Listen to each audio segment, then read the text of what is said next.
Voracious reader हो सकता है, वोरेशियस ईटर हो सकता है, वोरेशियस एपेटाइट हो सकती है। ये वोरेशियस के कोलोकेशंस हो जाएंगे। टेक्स्ट पे नहीं किया, नोज काट। तो किसी चीज को ड्राइव कर रहे हो, किसी चीज को, तो आप किसी खतरे से अपने आप को दूर रखते हुए चल रहे हो। ये बहुत इंपॉर्टेंट इडियम है, ठीक है, और इसका ओरिजिन भी बहुत इंटरेस्टिंग है। अब इसमें देखो, इसने एक ही पेपर में 2 सेम वर्ड्स पूछे और इतना इजी सा क्वेश्चन दिया है, इतना इजी, सेकंड क्लास का बच्चा भी कर देगा। आपको पढ़ने में इतना मजा आएगा, इतना आनंद आएगा आपको पढ़ने में, कॉन्फिडेंस मिलेगा। अगर सैड है तो सैड का एक इमोजी लगा दिया, खुश है तो हैप्पीनेस का एक इमोजी लगा दिया, ठीक है। मेरी नाक के नीचे सब कुछ हुआ। वोकैब जो है वो अभी सिनोनिम एंटोनिम 1 वर्ड तक नहीं, वो पैसेज क्लोजेस्ट में तो पहले से ही थी और पैसेज में भी आने लग गई है। बड़ा बनना है तो बड़ा साइज में नहीं है, बड़े का मतलब क्या है, अलग अलग टाइप से इडियम्स पूछें। ऐसा नहीं कि सिर्फ इडियम दे दिया और मीनिंग पूछ लिया। आपके सीजीएल, सीएचएसएल और सीपीओ, एमटीएस सभी पार्ट से देखेंगे तो पैसेज बहुत इंपॉर्टेंट है, तो इसको बहुत ध्यान से करना है। हेलो मेरे प्यारे बच्चों, सीपीओ का ये आज हमारा 6 पेपर है। 5 सेट ऑलरेडी हमने कर लिए हैं, ठीक है। आपने अभी तक नहीं देखे हैं तो जरूर देख लेना। टोटल यहाँ पर 9 सेट है। सीपीओ 2023 के 9 सेट है, जिसमें से 6 सेट आज हम कर लेंगे। 3 सेट और आपको मिल जाएंगे बहुत जल्दी। 15 फैब को नोटिफिकेशन आने वाला है सीपीओ का, जिसका एग्जाम होगा आपका मई जून में, तो उसके लिए तैयार हो जाओ। और उसके लिए ये पेपर्स देखना बहुत बहुत ज़रूरी है, क्योंकि तभी आपको पैटर्न का समझ में आता है कि पहले लास्ट ईयर, प्रीवियस ईयर में इस तरह से पूछा गया था, ये वेटेज था वोकैब का, कॉम्प्रिहेंशन का, इस तरह के क्वेश्चंस पूछे गए थे। उसी के अकॉर्डिंग हम आगे आने वाले एग्जाम के लिए अपनी रणनीति तैयार करेंगे, उसी के अकॉर्डिंग हम अपनी स्ट्रैटेजी बना सकते हैं, ठीक है। मैं आपको पूरा यहाँ सिग्रीगेट करके देती हूँ कि जैसे कि आपका वोकैब वाला पोर्शन है, तो इसमें वोकैब के 31 क्वेश्चंस आए हैं। 31 क्वेश्चंस, यानी कि ये 62% पार्ट को कवर कर रहा है। 1 वर्ड सब्स्टिट्यूशन के 5 क्वेश्चन है। इडियम फ्रेजेस बहुत ज्यादा आए हैं, 11 क्वेश्चंस है। और सीक्वेंस आपको हर पेपर में, चाहे वो सीपीओ हो, सीजीएल हो, सीएचएसएल हो, स्टेनो, इसी तरह से सीक्वेंस मिलेगी, ताकि आपका बिल्कुल टाइम वेस्ट नहीं हो। जहां से आप देखना चाहते हो वहीं से आप देख सको, ठीक है। यहां पर ग्रामर का पोर्शन बहुत कम है, 9 ही क्वेश्चंस पूछे गए हैं। फिर बारी आती है क्लोज टेस्ट और पैसेजेस की, तो 5-5 है, यानी एक क्लोज टेस्ट, एक पैसेज है। और पैसेज में थीम, टोन, टाइटल के क्वेश्चंस हर पैसेज में पूछे हैं, और एक सिनोनिम या एक एंटोनिम डेफिनेटली पूछा है। ये पैटर्न अभी एसएससी का चल रहा है, ठीक है। और पैसेज को, कॉम्प्रिहेंशन को बेस्ट करने के लिए हम आपको डेली सुबह 5 बजे 5 AM पे नियॉन क्लासेस के टेलीग्राम चैनल पे the Hindu editorial analysis provide करवाते हैं। उसको आपको जरूर पढ़ना है। उसमें हिंदी भी गिवन है, वर्ड्स, मीनिंग्स, उनकी Hindi meaning, root word, synonym, antonym, collocation, सब कुछ उसमें गिवन है, तो वो जरूर पढ़ना है, ठीक है। स्टार्ट करते हैं, है ना। Since God is an all-powerful creator, He has absolute control over those whom He has created. ठीक है। क्वेश्चन है आपका 1 वर्ड सब्स्टिट्यूशन का, ठीक है। यहां पूछा है ऑल पावरफुल को क्या बोलेंगे।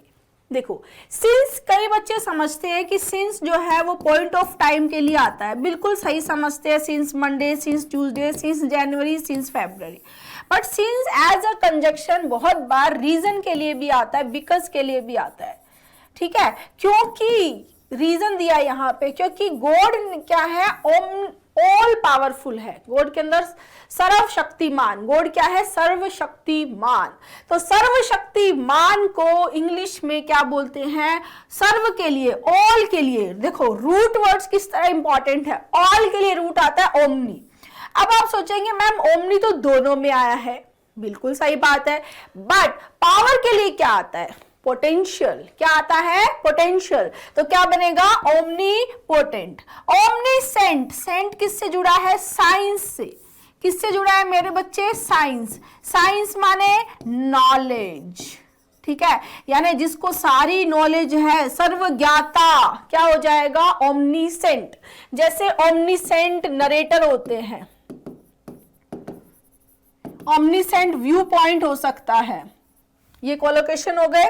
ओमनीपोटेंट की बात करें तो all mighty, all mighty God के लिए ऑल माइटी। माइट, माइट एक तो मॉडल में माइट का मतलब मे की पास्ट फॉर्म, दूसरा माइट का मतलब क्या होता है, पावर या पोटेंशियल, जिसके अंदर सारी पावर है, ऑल माइटी, क्या हो जाएगा, ऑल माइटी। क्लियर। नेक्स्ट आता है वोरेशियस। वोरेशियस मतलब one who eats a lot, भूखड़, ravenous, एविड, ग्रीडी, ठीक है, जिसका पेट कभी नहीं भरे। वोर का मतलब क्या होता है मेरे बच्चे, वोर मतलब होता है टू ईट। वोर रूट की बात करें, ठीक है, वोर का मतलब क्या होता है, टू ईट। जैसे हर्बीवोरस, कार्निवोरस मांसाहारी के लिए, हर्बीवोरस जो हर्ब्स को ईट करता है, ऑमनीवोरस जो सर्वाहारी है। वैसे ही वोरेशियस क्या हुआ, one who eats a lot, जो बहुत ज्यादा खाता है। रैवेनस हो गया, एविड हो गया, ग्रीडी हो गया, ठीक है। तो खाने की बात है तो सिर्फ खाने से ही नहीं, जो इसको खाने की तो भूख है ही है, और बाकी इसको फिग्यूरेटिवली, जैसे जिसको पढ़ने की भी खाने जैसी भूख है, यानी वोरेशियस रीडर भी हो सकता है, जिसको पढ़ने की बहुत भूख है, वोरेशियस रीडर हो सकता है, वोरेशियस ईटर हो सकता है, वोरेशियस एपेटाइट हो सकती है। ये वोरेशियस के कोलोकेशंस हो जाएंगे। क्लियर है बच्चे। वोरेशियस का सिनोनिम एक पॉलीफेगस भी हो सकता है। पोली माने मैनी होता है, पोली आपने बहुत बार सुना होगा, पोली प्रीफिक्स माने मैनी। फेग का मतलब होता है टू ईट, यानी जो बहुत सारा खाता है वो हो जाता है पॉलीफेगस, ठीक है। नेक्स्ट आता है इनकॉरिजिबल।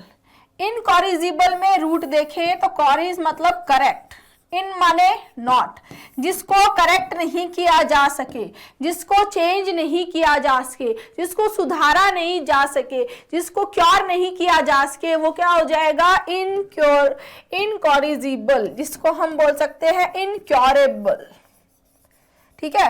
रूट वर्ड्स बहुत बहुत इंपॉर्टेंट है, और रूट वर्ड से आप एक बार पढ़ने लग जाएंगे, आपको पढ़ने में इतना मजा आएगा, इतना आनंद आएगा आपको पढ़ने में, कॉन्फिडेंस मिलेगा, ठीक है। कॉन्फिडेंस ऐसा है कि जो किसी भी कंफ्यूजन से, ठीक है, और भूलने की जो हम बोलते हैं भूल जाते हैं, वहां से बहुत आगे आ जाओगे, ना तो भूलोगे और ना ही कंफ्यूजन होगा। क्लियर। तो रूट वर्ड से पढ़ना है। नेक्स्ट अब है a collection of historical documents और record provides information about a place, institution और ग्रुप ऑफ पीपल, ठीक है। कलेक्शन ऑफ हिस्टोरिकल डॉक्यूमेंट्स, यहां पर हम देखें तो आर्क, ARCH, आर्क का मतलब होता है चीफ, मेन, एंशियंट, एंशियंट मतलब प्राचीन, हिस्टोरिकल भी पुराना प्राचीन हो गया, तो राइट आंसर हो जाएगा आर्काइव्स, ठीक है। आर्काइव का मतलब क्या होता है, जहां पर historical documents, record provide information का जो कलेक्शन है, दैट इज आर्काइव्स। क्लियर। फिर बात करते हैं असाइलम। असाइलम क्या होता है, शेल्टर, रिफ्यूज, शरण।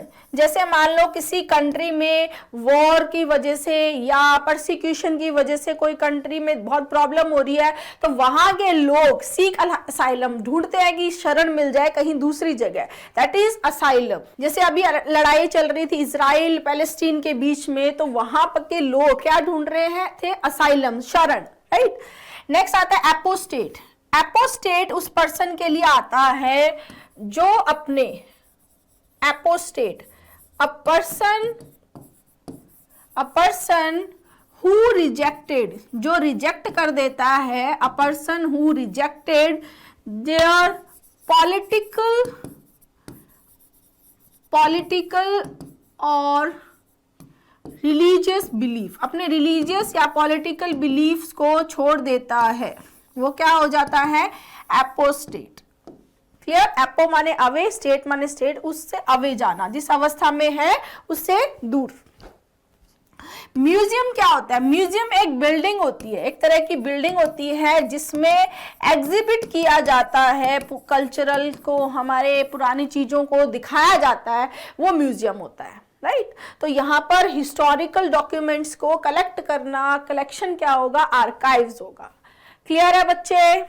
नेक्स्ट, हाँ, अ स्ट्रक्चर इन द गार्डन, ये अभी आपका रिसेंटली भी मैंने करवाया था, CHSL में भी पूछा था, और इससे पहले ये वर्ड कभी भी नहीं पूछा हुआ है। अभी रिसेंटली CHSL या CGL के मैंने कुछ 1 वर्ड कराए थे, वहां आया था ये।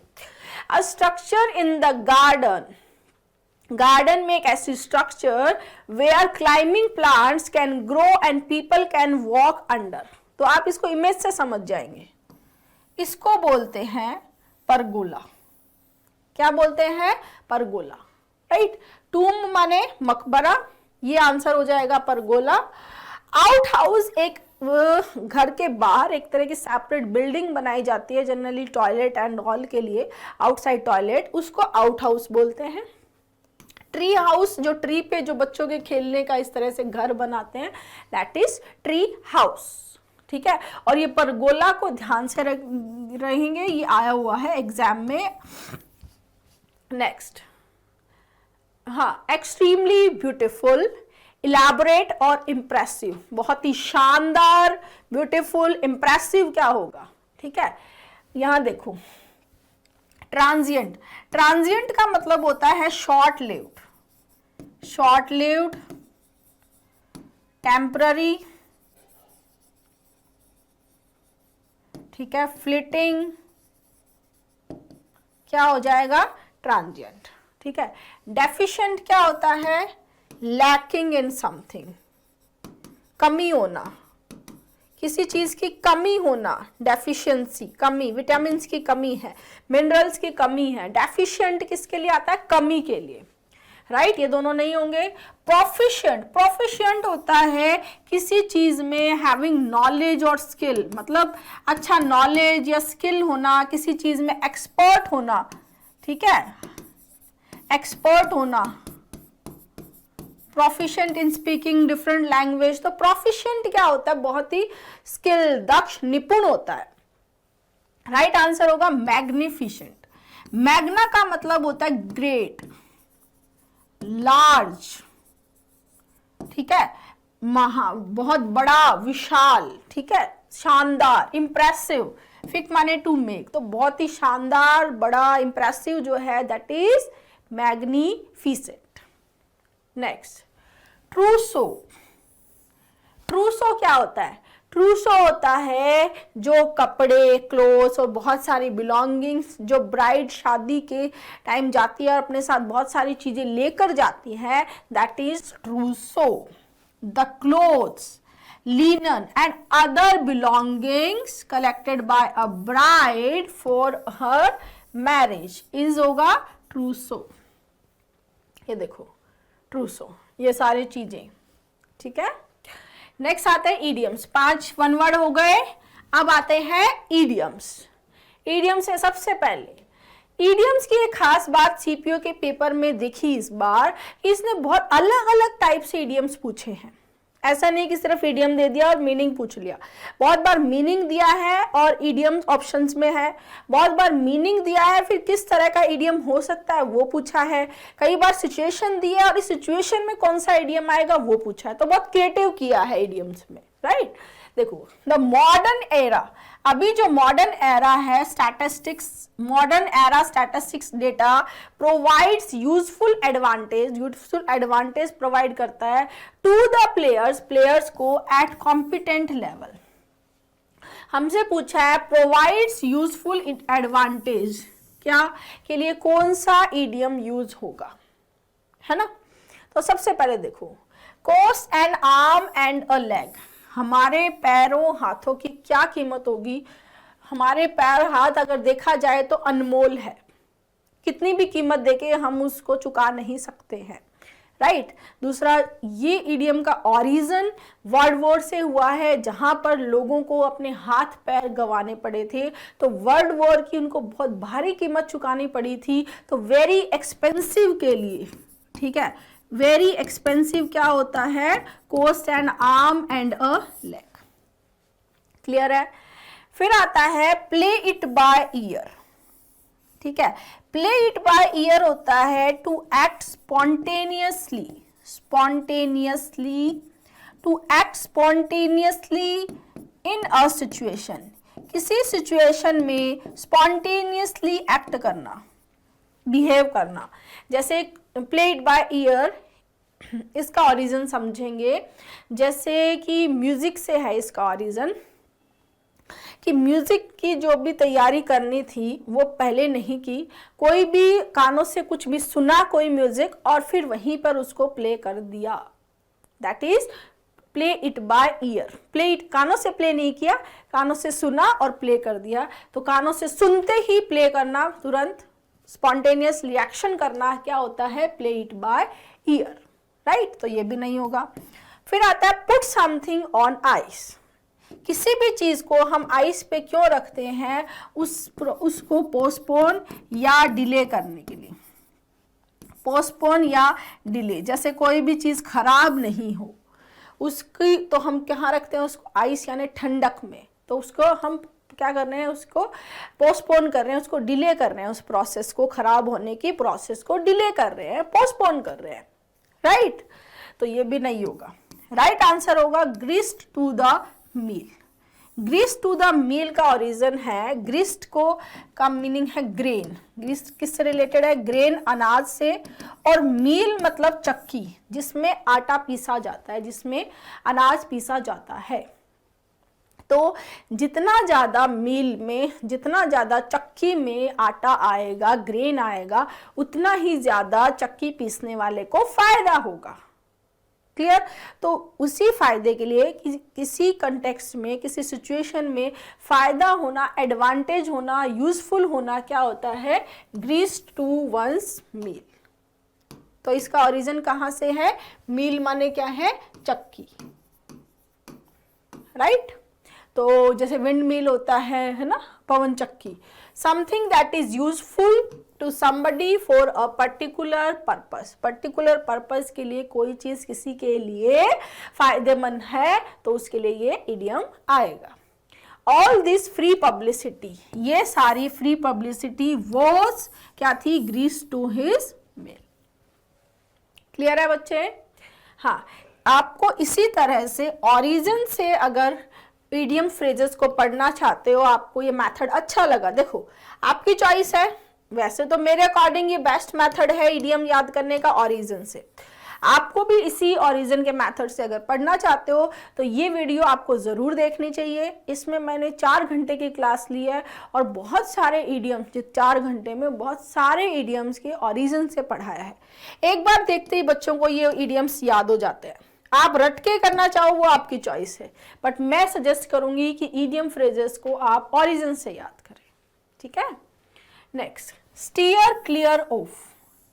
स्टीयर क्लियर, क्लियर का मतलब किसी डेंजर सिचुएशन से रास्ता रखना, दूरी रखना। और स्टीयर जो डायरेक्शन, जैसे स्टीयरिंग है, वो क्या करता है, डायरेक्शन दिखाता है हमें, डायरेक्शन उसी के अकॉर्डिंग हम डायरेक्शन में चलते हैं। यानी कि आप जो किसी चीज़ को ड्राइव कर रहे हो, किसी चीज़ को, तो आप किसी खतरे से अपने आप को दूर रखते हुए चल रहे हो डायरेक्शन में, लेकिन क्लियर रख रहे हो रास्ते को, तो वो होता है steer clear off. Avoid someone और something because it is dangerous for you, किसी चीज को अवॉइड करना, ठीक है, क्योंकि वो आपके लिए डेंजरस है, ठीक है। यहाँ देखो, ये होगा steer clear off. The doctor advise him to steer clear off intoxification. Intoxification का मतलब कंज्यूमिंग अल्कोहल, कि अल्कोहल के कंजम्पशन से आपको दूर रहना है। ये एडवाइस किसने किया है, डॉक्टर ने किया है। तो इसके लिए क्या आया, steer clear of. Next, the boss wanted to finish the case. Boss case को फिनिश करना चाहता था before the arrival of the inspection team. ठीक है, इसमें आपको फिनिश का ईडियम बताना है। किसी चीज को फिनिश कर देना, ओवर कर देना, ठीक है, ओवर कर देना। बैरल का तो मीनिंग ही नहीं है। किसी चीज से done, I am done with you, मतलब I am over with you, finish. Right answer हो जाएगा A, B over and done with something. She gets unpleasant task over and done with as quickly as possible. Completely किसी चीज को finish कर देना। Next, idiom पूछा है, idiom का meaning पूछा है। Nancy held a grudge against her teacher for a long time. Nancy के मन में अपने टीचर के लिए ग्रज था। ग्रज का मतलब होता है feeling of anger, feeling of hatred, because उसने आपके साथ कुछ अच्छा नहीं किया है। और एक और चीज ध्यान रखेंगे, ग्रज के साथ में प्रपोजिशन अगेंस्ट यूज होता है। ग्रज अगेंस्ट समबडी होता है। क्या होता है? Grudge against somebody. राइट, रखा उसने बहुत दिनों तक ग्रज, बट फाइनली उसने डिसाइड किया लेट बायगन्स बी बायगन्स। मतलब बायगन्स का मतलब होता है जो चीज पास्ट में हो चुकी है, ठीक है, उस पास्ट में हो चुकी है उसको जाने दो, यानी फॉरगॉट द पास्ट। सिंपल है, ignore the past, forgot the past. Right answer हो जाएगा D. Clear? Forgot the unpleasant past. Why can't you put all the bad feeling behind you and let bygones be bygones? जो हो गया उसको छोड़ो। यहाँ से कई बार इम्प्रूवमेंट में भी क्वेश्चन आता है, ध्यान रखेंगे। ये बायगन्स, बायगन्स भी कर देता है, बायगॉन भी कर देता है, लेकिन ईडियम्स में एक चीज फिक्स रहती है, वो ये कि ईडियम्स जैसा है, ईडियम या फ्रेज जैसा भी है, हम उसको मॉडिफाई नहीं कर सकते। वो उसी कॉन्टेक्स्ट में उसी तरह से रहता है, चाहे कैसे भी सेंटेंस में यूज हुआ हो। Clear? Next, Rahim had to eat a humble pie. Eat a humble pie बहुत बार रिपीटेडली एग्जाम में पूछा हुआ इडियम है, ईट अ हम्बल पाई। ठीक है, हम ईट अ हम्बल पाई का मतलब होता है सॉरी फील करना, अपोलोजाइज करना किसी भी गलती के लिए, किसी मिस्टेक के लिए। क्या होता है? To eat a humble pie. Right, humble जो है वो रिलेट किया गया है लो सेल्फ स्टीम से। किससे? लो सेल्फ स्टीम से, यानी हम्बल होना यानी सॉरी फील करना, अपोलोजाइज करना। नेक्स्ट, हाँ, उसको सॉरी फील करना पड़ा एंड पब्लिकली उसको एडमिट करना पड़ा अपनी एरर को। Next, Yamini is a great singer. Yamini बहुत ग्रेट सिंगर है। She will make it big one day. वो इसको एक दिन बहुत बड़ा बना दे। हम बोलते हैं तुम्हें बहुत बड़ा बनना है, बच्चे तुझे बड़ा होके बहुत महान, बहुत बड़ा बनना है। तो बड़ा इस साइज में नहीं है, बड़े का मतलब क्या है? बहुत ही सक्सेसफुल, फेमस के लिए वो बहुत बड़ा आदमी बन गया। तो बड़ा आदमी साइज में नहीं बना है वो, ठीक है। हम हिंदी में भी बोलते हैं, वही चीजें हैं, क्योंकि हम हिंदी के नेटिव स्पीकर हैं इसलिए हमें अजीब नहीं लगता। लेकिन जैसे इंग्लिश होती है तो हमें लगता है यार बड़ा, बिग मतलब तो साइज में बड़ा होता है ना। तो बिग मतलब क्या है यहाँ पे? Succeed and become famous. Right, Yamini is a great singer, she will make it big one day. Same sentence है, succeed and become famous. Next, हाँ, you wanted to speak okay, this is something different. इसमें क्या है कि यहाँ आपको एक situation given है और उस सिचुएशन में क्या इडियम यूज होगा वो आपको इन चारों में से बताना है। ठीक है, अब सिचुएशन है यू वॉन्टेड टू स्पीक, आप बोलना चाहते थे, बट कंट्रोल्ड योर सेल्फ, लेकिन आपने कंट्रोल किया, एंड बिकम पेशेंट, और आप बहुत पेशेंट हो गए, शांत हो गए। What have you done? आपने क्या किया?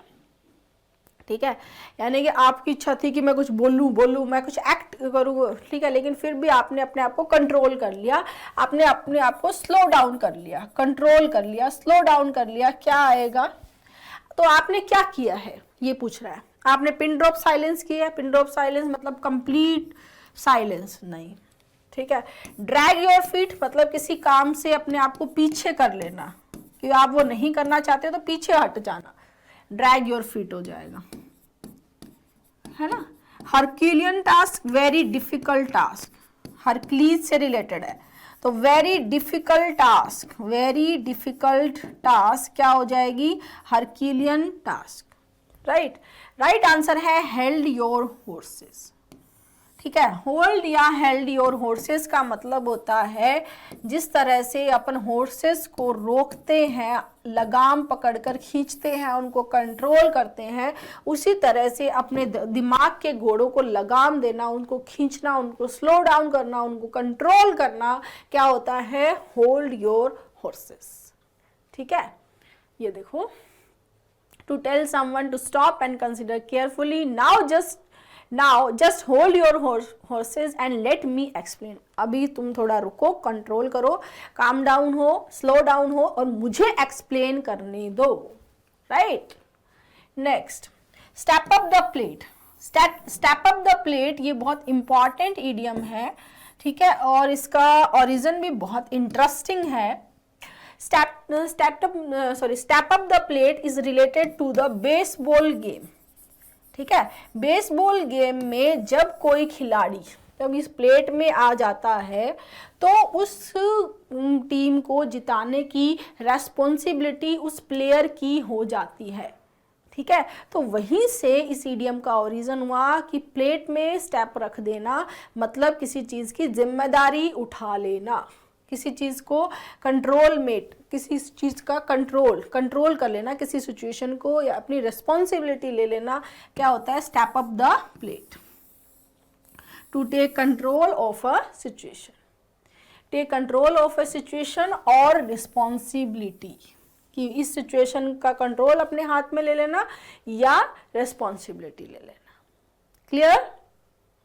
Next, he ate the whole bunch of grapes under the nose of all of us, ठीक है। मेरी नाक के नीचे सब कुछ हुआ, यानी कि मैं सब कुछ देख रहा था। अंडर द नोज मतलब आपके व्यू पॉइंट में ही सब कुछ चल रहा है। तो in full view of somebody क्या होता है, अंडर द नोज। एक और बहुत इंटरेस्टिंग इडियम है और बहुत बार आया भी हुआ है, पेइंग थ्रू द नोज। सुना है आपने, पेइंग थ्रू द नोज मतलब बहुत हाई प्राइस पे करना, हाई प्राइस पे करना, पेइंग थ्रू द नोज। इसका ओरिजिन भी बहुत ही, नोज से याद आया मुझे, नोज से ये डेंस जो था, डेंस ने जब आयरलैंड पे कब्जा किया तो उसने क्या किया पता है, उसने जिस आदमी ने टैक्स नहीं दिया उसको नोज काटने की, ठीक है, नोज काटने की सजा देता था। टैक्स पे नहीं किया, नोज काट दो, नोज ही कटवा देता। तो यहाँ से कि पेइंग थ्रू द नोज यानी कि आपने कोई गलती की, उसका जो प्राइस है वो आप कैसे पे कर रहे हो, हाई प्राइस पे कर रहे हो, यानी अपनी बॉडी का पार्ट देकर आप उसको पे कर रहे हो, यानी कि उसका प्राइस क्या हुआ, बहुत ज्यादा हाई प्राइस। क्लियर। जैसे cost and arm and leg है, वहां भी अपने बॉडी का पार्ट है, तो वैसे ही नोज के लिए high price to pay, right. She stole the shoes from under the assistant's nose, मतलब अंडर द असिस्टेंट मतलब अंडर उसके उपस्थिति में ही कर गई, मेरी नाक के नीचे ऐसा हो गया, बोलते हैं ना बहुत बार। नेक्स्ट, ये तो बहुत बार रिपीटेडली आया हुआ है, बहुत इजी है, to burn the midnight oil. पहले टाइम पे ना तो लाइट्स थी ना ही बल्ब्स थे, तो जो लैंप होते थे उनके अंदर अगर देर रात तक पढ़ना होता था तो ऑयल डालकर लैंप में पढ़ते थे, यानी रात को ऑयल जलाना, बर्न करना मिडनाइट ऑयल को, यानी रात को बैठ के कोई आदमी गाने तो सुनेगा नहीं, और सुनने के लिए तो वो चाहिए नहीं, देखने की कोई ज़रूरत नहीं है, तो रात को क्या करते थे, स्टडी करने के लिए, ठीक है, वो देर रात तक पढ़ते थे। तो टर्न द मिडनाइट ऑयल का मतलब क्या है, लेट तक जागना और पढ़ाई करना। अब आप लैंप में नहीं पढ़ते हो, ऑयल जलाकर नहीं पढ़ते हो, दिए जैसे दिया जलाकर पढ़ते तो दिए के अंदर भी ऑयल जल रहा है, राइट, तो वो नहीं करते हैं। लेकिन ईडियम बन चुका है, तो आज भी कोई बहुत मेहनत कर रहा है, देर रात तक जाकर पढ़ रहा है, तो उसके लिए भी idiom to turn the midnight oil ही आएगा, क्योंकि ईडियम बन चुका है। Clear? I have a big tomorrow, बड़ा दिन है कल, so I will be burning the midnight oil tonight. रात को बैठ के ऑयल जला रहा है, यानी कि बहुत कड़ी मेहनत कर रहा है रात को। क्लियर है? तो इससे आपको समझ में आया कि ईडियम्स को अगर हम ओरिजिन से पढ़ेंगे तो बहुत ही आसानी से और लंबे टाइम तक याद कर सकते हैं। क्लियर? आगे चलते हैं, नेक्स्ट क्वेश्चन देखते हैं। सिनोनिम का क्वेश्चन है क्रूज। क्रूज जनरली लोग समझते हैं कि जो शिप है उसको क्रूज बोलते हैं, नहीं, जो जर्नी आप शिप से करते हो उसको क्रूज बोलते हैं। ठीक है, किसको बोलते हैं? उस जर्नी को। जर्नी किससे? बाय शिप इन द सी, जो जर्नी है, इसलिए क्रूज शिप आता है, क्रूज लाइनर आता है, cruise ship, cruise liner, right. तो उस यात्रा को क्या बोलेंगे हम? क्रूज बोलते हैं। तो यहां देखो, बाउंस का मतलब, जैसे बाउंस उछालना, उछाल को क्या बोलते हैं? बाउंस। और एक फ्रेज बहुत बार यूज होता है बाउंस बैक, यानी कि वापस रिकवर करना, वापस उस किसी चीज से, किसी बीमारी या किसी चीज की वजह से जो पीछे चला गया था वापस आ रहा है, तो रिकवर करना, बाउंस बैक हो गया, राइट। डिस्टेंस माने दूरी, फॉल माने गिरना, राइट आंसर हो जाएगा वॉयज। वॉयज, जर्नी, ठीक है, जॉन्ट, ये इसके सिनोनिम हो जाएंगे। क्लियर? नेक्स्ट, इनएविटेबल सेंटेंस है, it was inevitable that the team management would sack him. Sack का मतलब क्या होता है? Sack him after his rude behaviour. Sack का मतलब होता है फायर कर देना, निकाल देना, ठीक है। To dismiss somebody from something, एक तो ये मीनिंग होता है, ठीक है, डिसमिस कर देना, फायर कर देना, राइट। जैसे for example, she was sacked for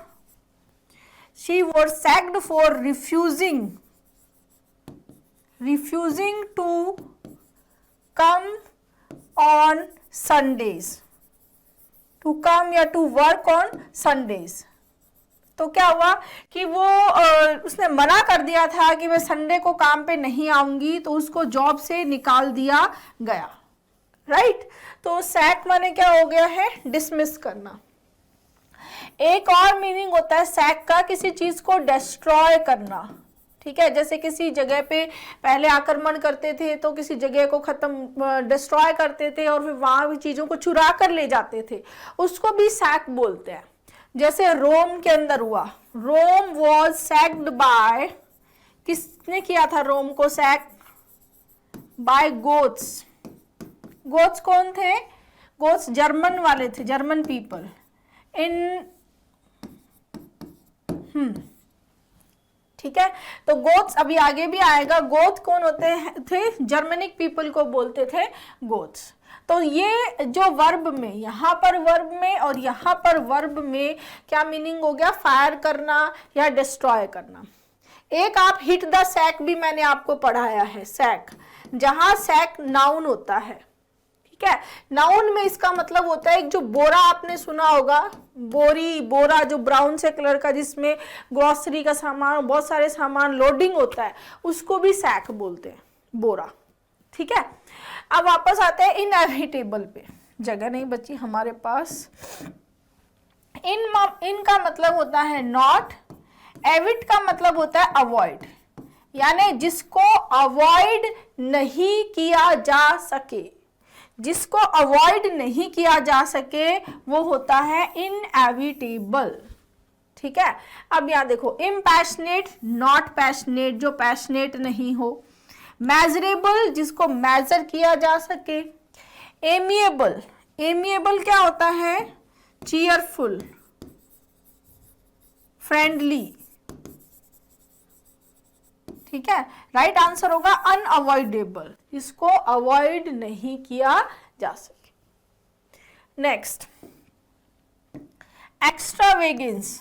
extravagance होता है जो खुद पे बहुत ज्यादा जरूरत नहीं हो वो चीजें खरीदे, पैसा खर्च करे, वो होता है एक्स्ट्रावेगेंस। ठीक है, एक्स्ट्रावेगेंस हो जाएगा लग्जरी से रिलेटेड, ज्यादा खर्च करना, ज्यादा मतलब इंडल्ज रहना खुद में और चीजों में, कि पैसा लग्जरी में रहना, स्क्वैंडरिंग हम बोल सकते हैं।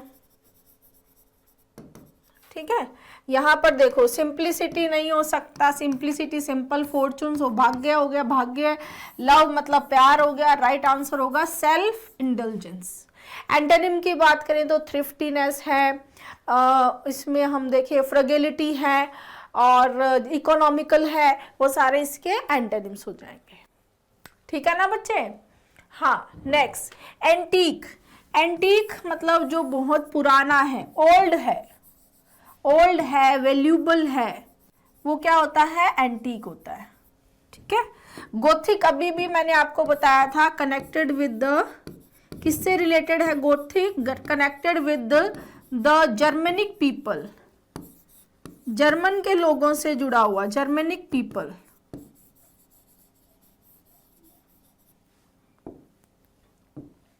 ठीक है, न्यू मॉडर्न, ये इसके एंटोनिम हो जाएंगे, जो नया है, जो मॉडर्न है, ये इसके एंटोनिम हो गए। सिनोनिम होगा एंशिएंट, सिनोनिम क्या होगा, एंशिएंट, पुराना। Next, select the most appropriate synonym of the highlighted word. Sexual assault is a severe and pervasive issue that can have a significant impact on a victim's life. जो प्रभाव, impact on a victim's life. ठीक है, यहाँ देखो pervasive का मतलब होता है जो बहुत कॉमन है, फैला हुआ है, ठीक है, यूबिक्यूटस है, जिसको सभी जानते हैं, वो होता है परवेसिव, राइट। तो यहाँ पर देखो इक्वेटोरियल हो गया, जो भूमध्य रेखा के निकट है, इक्वेटर के निकट है।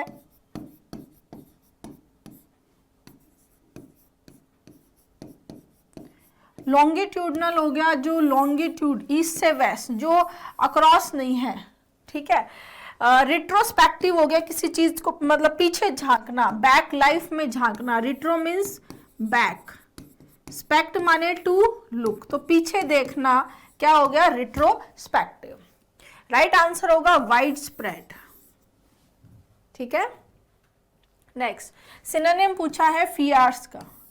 फियर्स मतलब होता है बहुत ही फेरोशियस,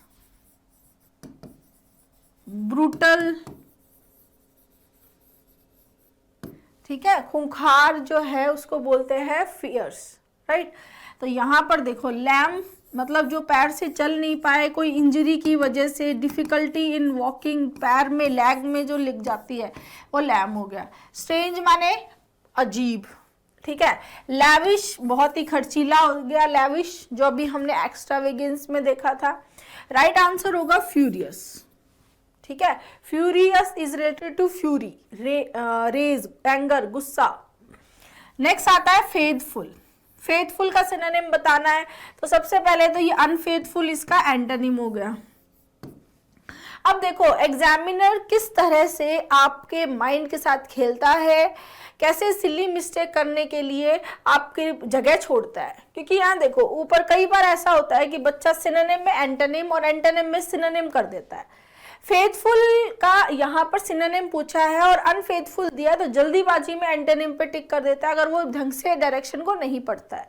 तो ध्यान रखेंगे, ये चीज मैंने पहले भी गोल और जेल में भी बताई है, GAOL। तो ये जेल है, ये गोल है, लेकिन जल्दीबाजी में इसको गोल पढ़ लेते हैं, ठीक है। क्वाइट में भी ये चीज थी, ये क्वाइट चुप वाला है और ये एडवर्ब जो क्वाइट है, ठीक है। तो इन इस तरह से वर्ड्स में भी बहुत कंफ्यूजन होता है, ये मैंने पहले भी 2-3 बार एग्जाम्पल दिए आपको, क्लियर। फेथफुल जो बहुत लॉयल है, डेयरिंग जो साहसी है, ठीक है, जो साहसी है वो डेयरिंग है। चीयरफुल है वो एमिएबल, एमिकेबल, फ्रेंडली। चीयरफुल क्या हो जाएगा, एमिएबल,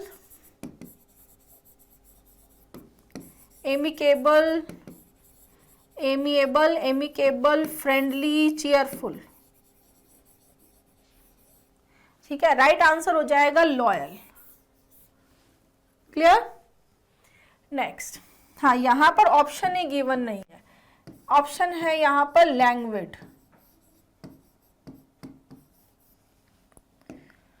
हाँ, एंटोनिम बताना है लैंग्विड का, एंटोनिम बताना है लैंग्विड का, जिसका मतलब होता है आलसी, लैकडाइजिकल।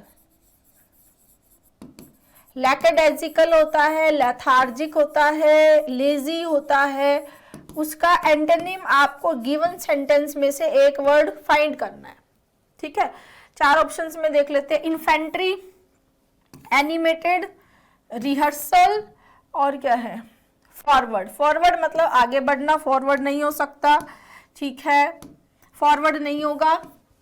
फिर आता है इन्फेंट्री, इन्फेंट्री का मतलब होता है पैदल सेना।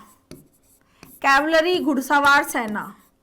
ये भी मैंने आपको पहले बताया कि किस तरह से इन्फेंट जो है वो नवजात शिशु से रिलेटेड है। इस तरह नवजात शिशु को जो अभी बच्चा है, तो वैसे ही पैदल सेना जो होती है, जो एक्सपीरियंस नहीं होती है घुड़सवारी में, उनको पैदल सेना में लिया जाता है, और जो एक्सपीरियंस हो जाते हैं घुड़सवारी में वो कैवलरी में जाते हैं।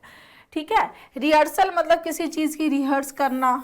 ठीक है, राइट आंसर होगा एनिमेटेड। एनिमेटेड जो बहुत लाइवली है, एनर्जेटिक है, एंथुजियास्टिक है, वो हो जाएगा एनिमेटेड। ठीक है, बात अगर रूट वर्ड की करें तो एनिम का मतलब होता है लाइफ, यानी जिसके अंदर लाइफ है, जिसके अंदर लाइफ है वो क्या हो जाएगा, एनिमेटेड। क्लियर है बच्चे? हाँ, नेक्स्ट। अब इसमें देखो, इसने एक ही पेपर में 2 सेम वर्ड्स पूछ लिए। एंटोनिम यहाँ पर मैलिस का पूछ लिया सेंटेंस को देखकर, और ये मैलिस का एंटोनिम नॉर्मली पूछ लिया, तो फ्री के मार्क्स हो रहे हैं ये सारे के सारे। ठीक है, यहाँ देखो, मैलिस का मतलब क्या होता है, मैल जो रूट है, मैल का मतलब होता है बैड।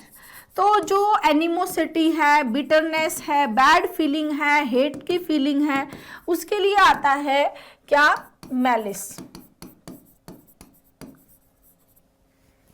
बैड फीलिंग के लिए। अब अच्छी फीलिंग, गुड फीलिंग, सिंपैथी, इसका क्या हो जाएगा, एंटोनिम हो जाएगा। काइंडनेस है, सिंपैथी है, ये क्या हो जाएंगे, एंटोनिम। यहाँ एवरिस है, एवरिस किसके लिए आता है, लालची के लिए। ग्रीडी, जो बहुत ग्रीडी हो, लालची हो। ग्रेस, जो बहुत ग्रेसफुल हो। ऑपरेशन, ऑप्रेस मतलब क्या है, अपोजिट के लिए आया है यहाँ पर। अपोजिट प्रेस किया जाए, जो विरोध में हो, वो ऑपरेशन होगा। क्लियर? हाँ, नेक्स्ट आता है मैलिस। मैलिस यहाँ वापस एंटोनिम पूछा गया है, और एंटोनिम में यहाँ देखो, ट्रेमर का मतलब होता है शेकिंग विद फियर, मतलब डर से कांपना।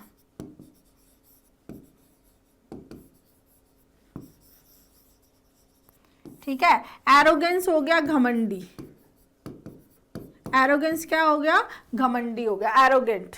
ठीक है, टॉर्जन एक तरह से एक पार्ट टेस्टिंग का होता है, जिसमें एक पार्ट फिक्स है और फिर घुमा रहे हैं, उसके लिए टॉर्जन आता है, ये भी नहीं होगा। राइट आंसर होगा काइंडनेस। काइंडनेस है, सिंपैथी है, जेनरस है, तो ये सारे क्या हो जाएंगे, इसके एंटोनिम हो जाएंगे मैलिस के, क्योंकि मैलिस जो है, मैलिस में मैल रूट वर्ड है, जिसका मतलब क्या है मेरे बच्चे, बैड है। ठीक है ना? नेक्स्ट, अब आपको इनकरेक्टली स्पेल्ड वर्ड बताना है। एडवाइस बिल्कुल सही है। एडिक्ट मतलब किसी चीज की आदत पड़ जाना, नेगेटिव कॉनोटेशन में यूज करते हैं एडिक्ट को। इसी वर्ड को पॉजिटिव में अगर यूज करना हो तो इसके लिए आता है डिवोट। क्या आता है, डिवोट। एडजर्न मतलब किसी मीटिंग, किसी इवेंट को आगे के लिए ब्रेक दे देना, मतलब रीशेड्यूल कर देना, रीशेड्यूल कर देना। पहले भी मैंने बताया था पोस्टपोन और एडजर्न का डिफरेंस, 2 बार मैं बता चुकी हूं। अगर आपको याद है तो कमेंट सेक्शन में ज़रूर बताएं, नहीं याद है तो मैं नेक्स्ट क्लास में फिर बताऊंगी। लेकिन अभी मैं देखना चाह रही हूँ कि बच्चे कितना पढ़ रहे हैं इन क्लासेस को, कितना इम्प्रूव कर रहे हैं, कितना क्लासेस देख रहे हैं, इसलिए मैं ये क्वेश्चंस पूछती हूँ। बताने को बता दूंगी इसमें क्या है कि एडजर्न है तो आगे हमें एक टाइम पे फिक्स कर दिया गया है, और पोस्टपोन में कोई टाइम गिवन नहीं होता है, और इसका बहुत डिटेल से समझाया है पहले की वीडियोज़ में। ठीक है। नेक्स्ट आता है, यहाँ आएगा अबडक्ट, ABDUCT, अबडक्ट मतलब किसी को किडनैप कर लेना। अब आप सोचोगे किडनैप में और अबडक्ट में क्या डिफरेंस है? किडनैप में ये डिफरेंस है, किडनैप में जनरली वो रैंसम की डिमांड करता है, फिरौती की डिमांड करता है। और अबडक्ट में क्या होता है? अबडक्ट में वो बच्चे को ले जाता है, जैसे चाइल्ड अबडक्शन है, हॉस्पिटल से बच्चे को चोरी करके ले गए, तो अबडक्ट में वो ले जाएगा, फिरौती नहीं मांगेगा, रैंसम नहीं मांगेगा। किडनैपिंग में वो पैसा मांगेगा। ठीक है। डक्ट का मतलब क्या होता है? टू लीड या टू लीड अवे, लीड दूर ले जाना, अब मतलब अवे, दूर ले जाना। ठीक है। नेक्स्ट, इनकरेक्टली स्पेल्ड वर्ड पूछा है यहाँ पर, रेफरेंस बिल्कुल सही है, रिवर मतलब पूजनीय, रिवियर मतलब पूजनीय, आंसर बिल्कुल सही है। गलत है प्रीफर्ड, प्रीफर्ड में 2 बार आर आएगा, प्रीफर्ड। ठीक है। नेक्स्ट, इनकरेक्टली स्पेल्ड पूछा है, एडमिनिस्टर, एफर्मेशन, अथॉरिटी और एफिडेविट। एफिडेविट की यहाँ पर डेफिनेशन दी है, as an affidavit is a statement और डिक्लेरेशन। एफिडेविट एक स्टेटमेंट या डिक्लेरेशन होता है इन राइटिंग, राइटिंग में, एन ओथ और अफर्मेशन। ओथ मतलब क्या है? शपथ, कसम। ठीक है। अफर्मेशन मतलब कंफर्मेशन। स्वोन जो खाई जाती है बिफोर अ पर्सन, एक पर्सन के सामने, having authority to administer oath. Clear. अब यहाँ देखो, अथॉरिटी की स्पेलिंग सही है, अफर्मेशन सही है, एडमिनिस्टर सही है, एफिडेविट गलत है। एफिडेविट की स्पेलिंग ऊपर जो गिवन है वही सही स्पेलिंग है, AFFIDAVIT, एफिडेविट। एक चीज और बता दूं, इसमें रूट वर्ड है फिड। फिड का मतलब होता है फेथ, यानी जिस पे फेथ किया जा सके, जो ट्रू है। क्लियर। फिड मतलब फेथ, बोनाफाइडी में भी फिड फेथ होता है। ठीक है बच्चे। Next, the Egyptian pharaohs were the kings of ancient Egypt and were considered as the literal embodiment. Embodiment किसी चीज का आदर्श, एग्जाम्पल एपिटमी। इसका सही प्रोनाउंसिएशन एपिटमी होता है। ठीक है। अब देखो यहाँ पर एंशिएंट मतलब पुराना, बिल्कुल सही आंसर, इसमें कोई एरर नहीं है। एम्बॉडीमेंट भी सही है, लिटरल भी सही है। राइट आंसर यहाँ फारोज की स्पेलिंग गलत है, PHARAOHS, फारोज। ठीक है। कभी इजिप्ट जाओ तो ये देखने का मौका मिलेगा आपको। नेक्स्ट, इनकरेक्टली स्पेल्ड वर्ड, आइल जो छोटा आइलैंड है, अचीव किसी चीज को प्राप्त करना, एमिकेबल बहुत बार आ रहा है ये, एमिएबल, एमिकेबल, फ्रेंडली, चीयरफुल। ठीक है। राइट आंसर होगा ब्रेड, ब्रेड, BREAD, ब्रेड। ठीक है। Next, we should not make an noise in the class. ठीक है। यहां देखो, नॉइज के पहले एन नहीं आ सकता। पहली बात तो एन जो है वो साउंड ही नहीं कर रहा है कि एन आए, पहली चीज नॉइज में। दूसरा, आप सोच रहे होंगे कि नॉइज जो है वो एक अनकाउंटेबल नाउन है, तो मैम अनकाउंटेबल नाउन के लिए तो कोई आर्टिकल यूज नहीं होता। बिल्कुल सही बात है, अनकाउंटेबल के लिए कोई आर्टिकल यूज नहीं होता। ठीक है। लेकिन कुछ ऐसे इडियोमैटिक फ्रेजेस होते हैं जिनके बीच में ए या एन का यूज होता है। इडियोमैटिक फ्रेजेस होते हैं जिनके बीच में ए या एन का यूज होता है। ठीक है। जिनके बीच में ए या एन का यूज होता है, चाहे वो काउंटेबल हो चाहे वो अनकाउंटेबल हो, उससे कोई मैटर नहीं करता। फ्रेज है तो वो आएगा ही आएगा। ठीक है। तो ऐसे और भी फ्रेजेस हैं, इनकी पूरी लिस्ट जैसे कि मैं आर्टिकल की क्लास में करवाती हूँ, ये मेरा कॉन्सेप्ट है वहाँ। तो जैसे इडियोमेटिक एक्सप्रेशन, जैसे इन अ फिक्स है, ये भी आपको बहुत बार मिलेगा। इन अ फिक्स, इन अ हरी, जल्दी में होने के लिए, मैं जल्दी में हूँ। ठीक है। आई एम इन अ हरी, तो मैं एक हरी में नहीं हूँ, लेकिन वो लिखा कैसे जाएगा? इन अ हरी। Clear? In a Hari, in a dilemma, ये भी बहुत बार आया हुआ है। In a bad mood, in a good mood, ठीक है। Have a chat, have a quarrel, make a noise, take a fancy to. ये आप अपनी कॉपी में नोट डाउन कर लेंगे, ये आपको नोट्स में यूज आएंगे बहुत। और जो बच्चे ऐप पे हैं उन तो पढ़े हुए हैं, और एनोटेटेड पीडीएफ भी आपको मिल जाएगी, ठीक है। नेक्स्ट आता है ग्रामेटिकल एरर के क्वेश्चंस। ये भी ग्रामेटिकल एरर का ही क्वेश्चन था, हाँ 31 से स्टार्ट हो गया।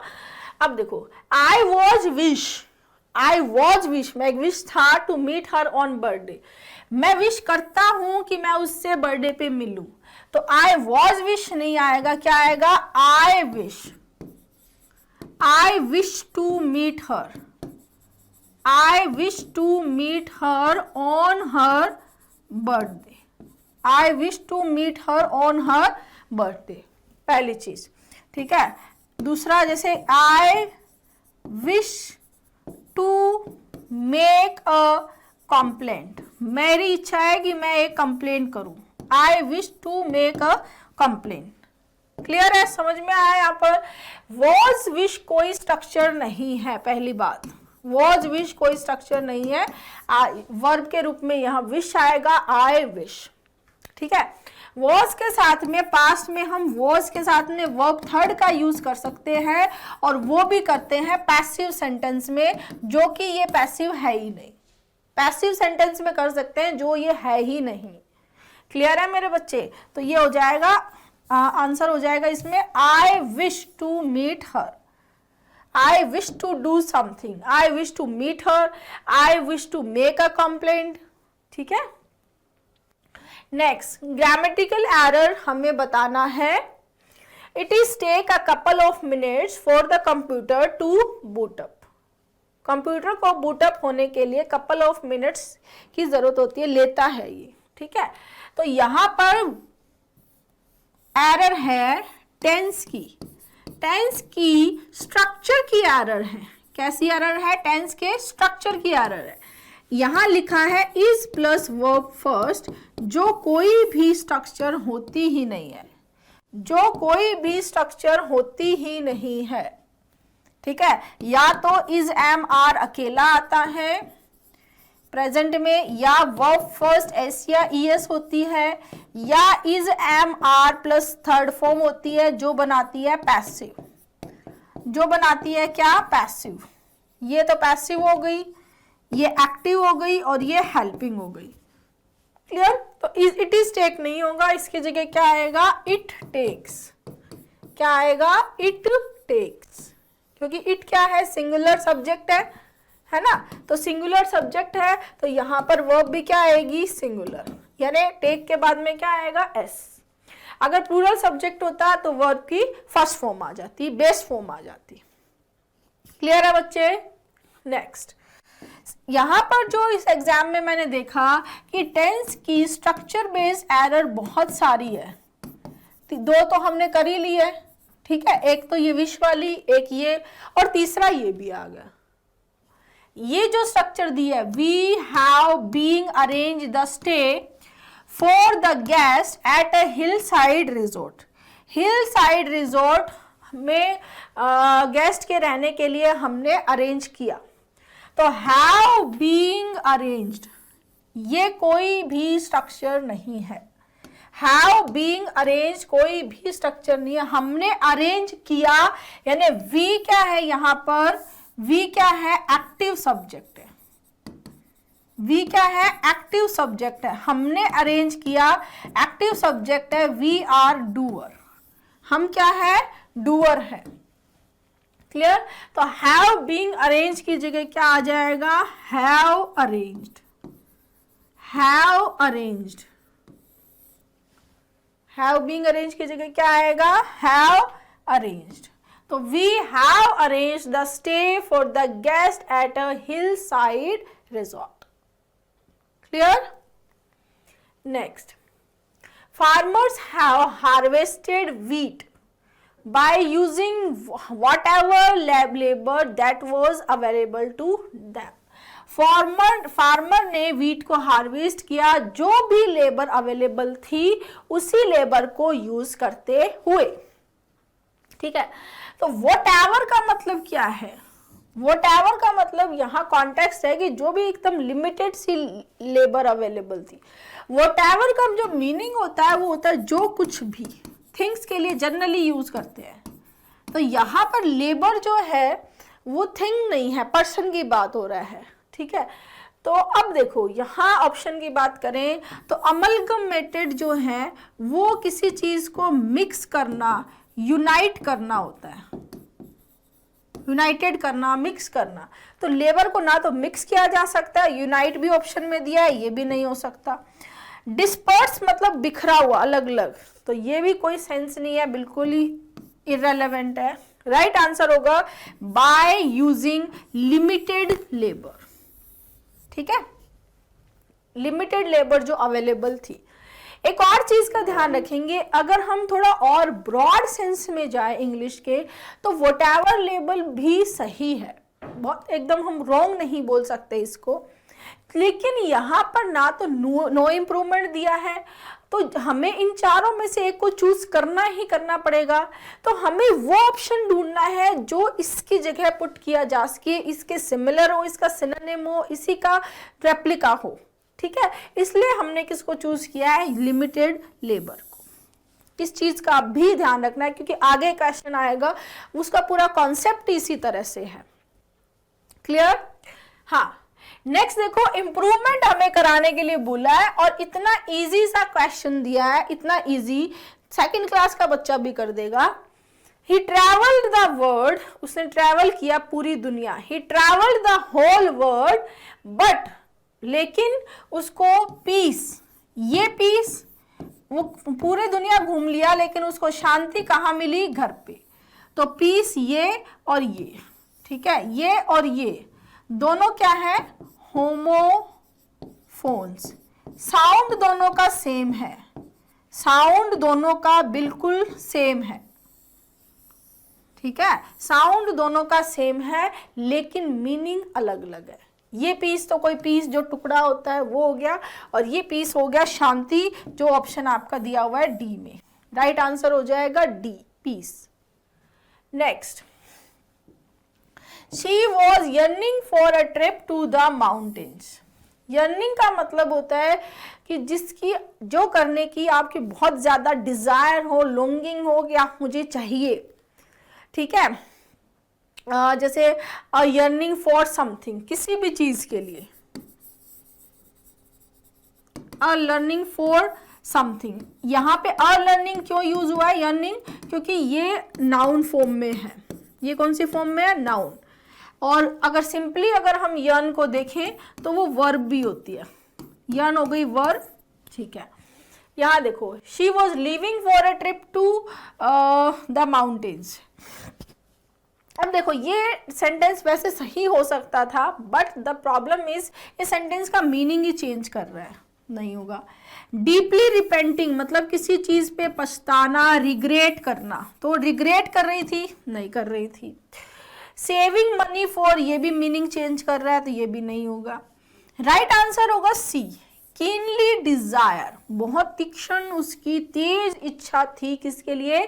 ट्रिप पे जाने के लिए। कहाँ? टू द माउंटेन्स, माउंटेन्स की ट्रिप पे जाने की उसकी बहुत ज्यादा इच्छा थी।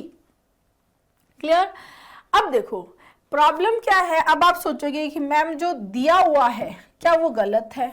नहीं बच्चे, इस चीज को बहुत ध्यान से सुनेंगे और ये चीज आपको हर कोई नहीं बताएगा। इस चीज को समझना है कि she was yearning for a trip, ये बिल्कुल सही सेंटेंस है, बिल्कुल सही है।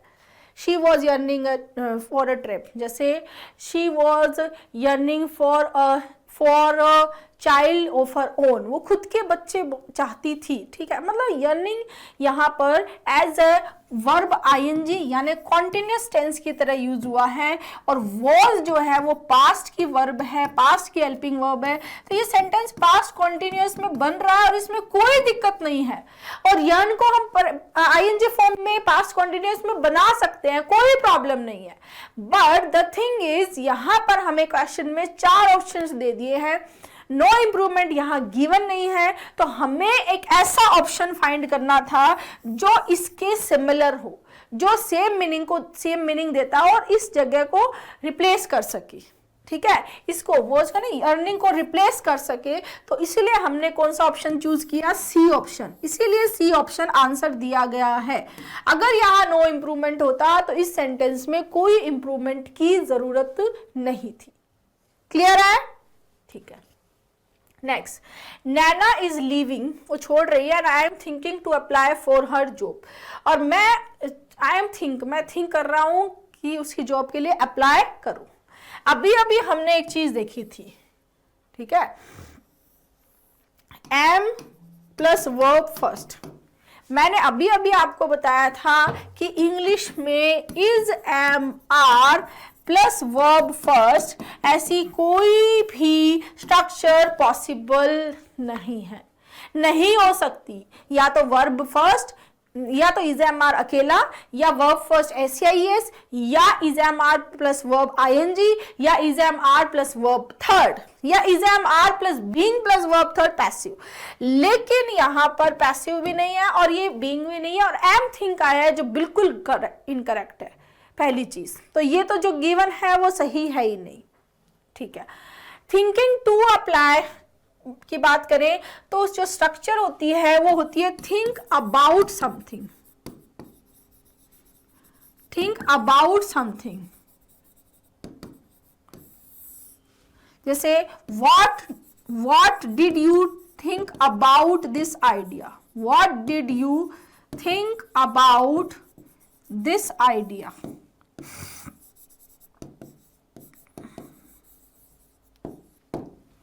ठीक है, what did you think about this idea. Clear. तो यहां इन गलत है, यहां ऑन गलत है, डू आएगा नहीं। Thinking about applying, thinking about applying for, क्योंकि यहां पर हमें कौन सी फॉर्म चाहिए, वर्बल नाउन। ये अप्लाई क्या हो गया, वर्ब फर्स्ट हो गया, ठीक है। अप्लाइंग जो है वो वर्ब आईएनजी है, और वर्ब की जो आईएनजी फॉर्म होती है ये एक वर्बल नाउन की तरह काम करती है। किसकी तरह, वर्बल नाउन की तरह काम करती है। और आगे यहां पर क्या है, प्रपोजिशन है, तो प्रपोजिशन के बाद में हमें उसके प्रपोजिशन का ऑब्जेक्ट फाइंड करना है, और अप्लाई जो वर्ब फर्स्ट है वो ऑब्जेक्ट नहीं हो सकता। सो राइट आंसर हो जाएगा B, thinking about applying. Clear है मेरे बच्चे, बहुत ही अच्छा क्वेश्चन पूछा है ये एसएससी ने, बहुत कम ऐसे अच्छे क्वेश्चन पूछती है। लेकिन एक चीज यहाँ पर कॉमन जो मुझे दिखाई दे रही है पूरे पेपर में, और मैं ये चीज बच्चों को बोलती भी हूँ, और टेंस में मैं ये बहुत अच्छे से बच्चों को याद भी करवाती हूँ कि बच्चे स्ट्रक्चर को बहुत ध्यान से समझो। अगर आप टेंस की सारी स्ट्रक्चर समझ गए, याद ऐसी होना चाहिए कि आपको नींद में उठाकर भी याद हो। 26 स्ट्रक्चर हम पढ़ते हैं टेंस में, उसके बाहर कोई स्ट्रक्चर नहीं होती। एक बार वो स्ट्रक्चर आपको आ जाए तो आपको सेंटेंस इंप्रूवमेंट, ग्रामेटिकल एरर्स को फाइंड करने में बहुत आसानी हो जाएगी, ठीक है। तो यहाँ भी हमने देखा कि 3 से 4 क्वेश्चन जो थे वो डायरेक्ट स्ट्रक्चर बेस्ड थे, तो स्ट्रक्चर आपको आनी ही चाहिए। क्लियर। हाँ, next, Malti has a difficult job.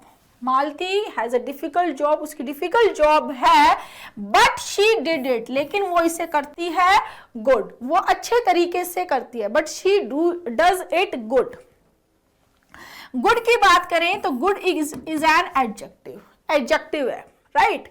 अब यहां पर देखो ये एफ है, कुछ नहीं है, नाइस, नाइस भी एडजेक्टिव हो गया। बेस्ट क्या है, बेस्ट भी एडजेक्टिव की सुपरलेटिव फॉर्म हो गई, जिसकी तो कोई बात ही नहीं हो रही है। और बेटर क्या है, कंपैरेटिव डिग्री है, जिसको भी यहां यूज नहीं किया जा सकता। अब बात करते हैं गुड की, she does it good.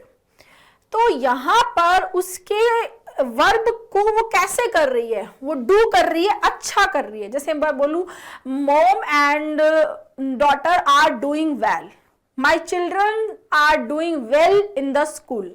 Doing well, अच्छा कर रहे हैं, तो क्या आता है डू, यानी डू क्या हो गई वर्ब, और वेल क्या हो गई एडवर्ब। क्लियर? तो हमने बोला डूइंग वेल, तो डूइंग क्या है यहाँ पर वर्ब, और वेल क्या है एडवर्ब। अब आप ये सोचोगे कि मैम एडवर्ब ही क्यों?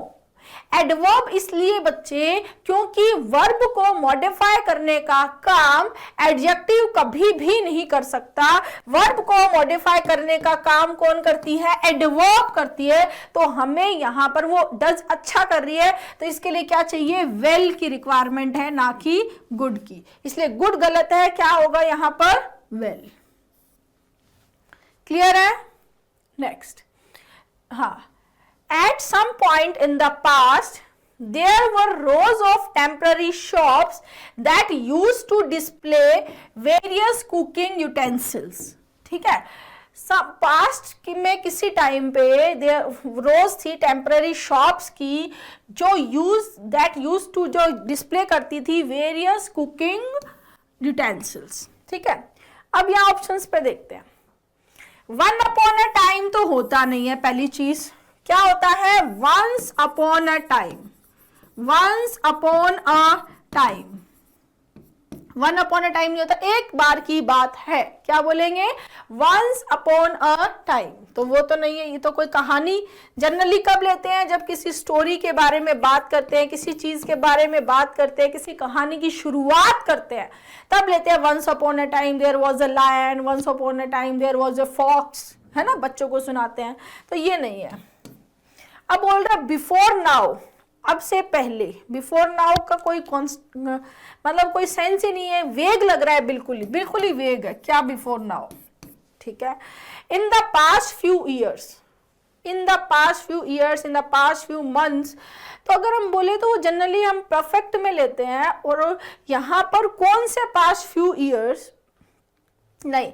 सेंटेंस का भाव क्या है? क्लियर नहीं दे रहा है ये। सेंटेंस का भाव इज कि जैसे हम कहीं कई सालों बाद जाते हैं तो बोलते यार यहाँ पहले ना ऐसे था वैसे था, अब ये चीज़ें चेंज हो गई, तो हम ऐसे बोलते हैं बहुत डिस्टेंट पास, यानी लॉन्ग अगो, बहुत समय पहले। तो डिस्टेंट पास्ट को बताने के लिए क्या आता है? लॉन्ग अगो, और अगो पास्ट को डिनोट करता है, और आगे जो सेंटेंस है वो किस में है? पास्ट में है। सो राइट आंसर हो जाएगा लॉन्ग अगो। क्लियर है? एट सम पॉइंट ये नहीं होगा, ये भी नहीं होगा, ये भी नहीं होगा, ये भी नहीं। राइट आंसर होगा लॉन्ग अगो। लॉन्ग अगो ऐसा था, बहुत समय पहले ऐसा था, तो आएगा लॉन्ग अगो। क्लियर है स्टूडेंट्स? हाँ, आगे। हाँ, अब क्लोज टेस्ट देखते हैं स्टूडेंट्स।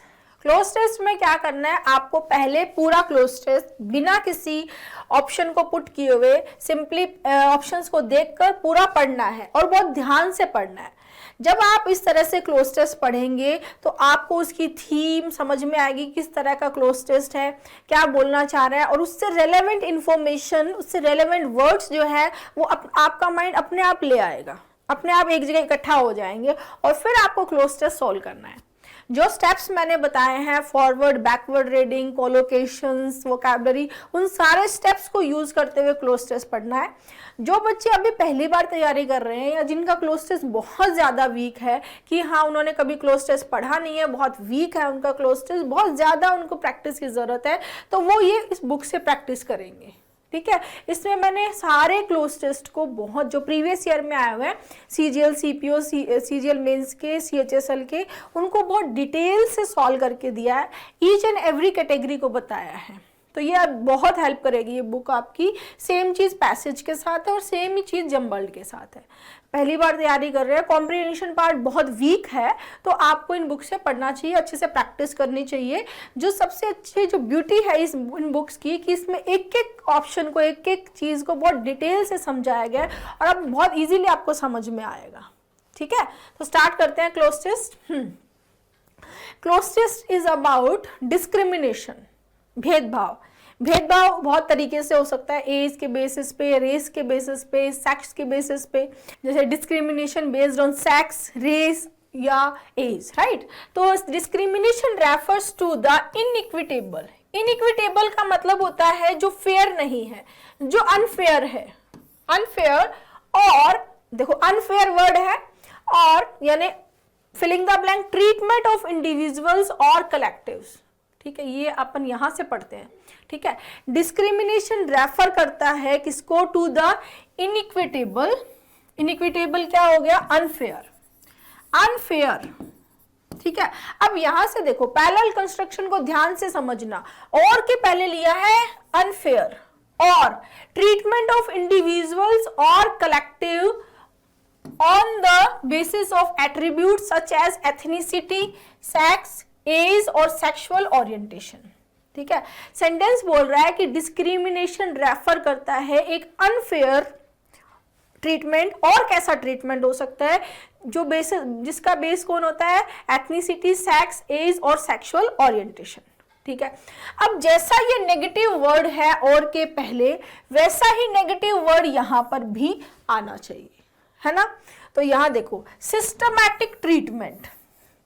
सिस्टमैटिक ट्रीटमेंट पहली बात तो होता नहीं है, सिस्टमैटिक अप्रोच हो सकती है, सिस्टमैटिक रिव्यू हो सकता है, सिस्टमैटिक एनालिसिस हो सकता है, सिस्टमैटिक ट्रीटमेंट नहीं होता, पहली चीज।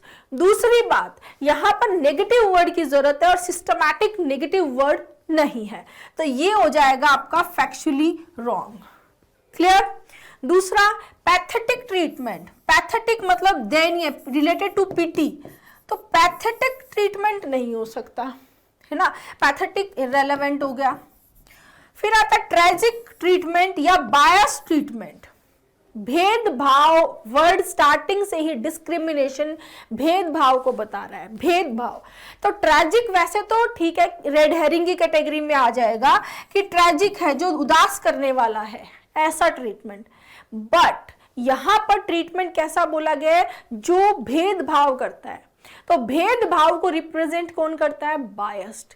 सो राइट आंसर क्या होगा, बायस्ड ट्रीटमेंट, ठीक है। बायस्ड ट्रीटमेंट हो सकता है, बायस्ड ओपिनियन हो सकता है।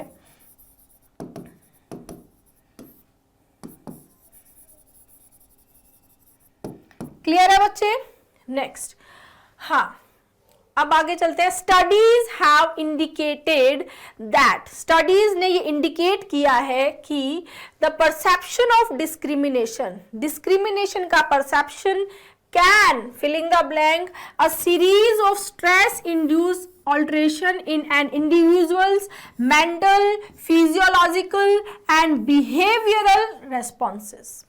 स्टडीज हमें ये इंडिकेट करती है कि जो परसेप्शन का डिस्क्रिमिनेशन है वो करता है, क्या करता है वो हमें बताना है। स्ट्रेस इंड्यूस ऑल्ट्रेशन किसी भी इंसान में मेंटल, फिजियोलॉजिकल और उसके व्यवहार में जो रिस्पॉन्स आते हैं उसको बताता है, ठीक है। यानी डिस्क्रिमिनेशन की वजह से ऐसा होता है, ठीक है। अब देखो यहां सबसे पहले वर्ड आ रहा है सपोर्ट, इंस्पायर और मोटिवेट। देखो डिस्क्रिमिनेशन सपोर्ट करता है, भेदभाव क्या कभी सपोर्ट कर सकता है, क्या कभी मोटिवेट कर सकता है, क्या कभी इंस्पायर कर सकता है। उसकी स्टोरी मुझे इंस्पायर करती है, उसकी बातें मुझे मोटिवेट करती है, वो मुझे सपोर्ट करता है। यानी ये सारी चीजें क्या है, पॉजिटिव कॉनोटेशन के वर्ड्स हैं। जबकि यहां पर नेगेटिव, किसी बैड चीज को शुरू करना, किसी बैड चीज को ट्रिगर करना, ट्रिगर, ठीक है, जैसे किसी बैड चीज को स्टार्ट करना, राइट आंसर आएगा ट्रिगर। ये तीनों ही फैक्चुअली रॉन्ग हो जाएंगे।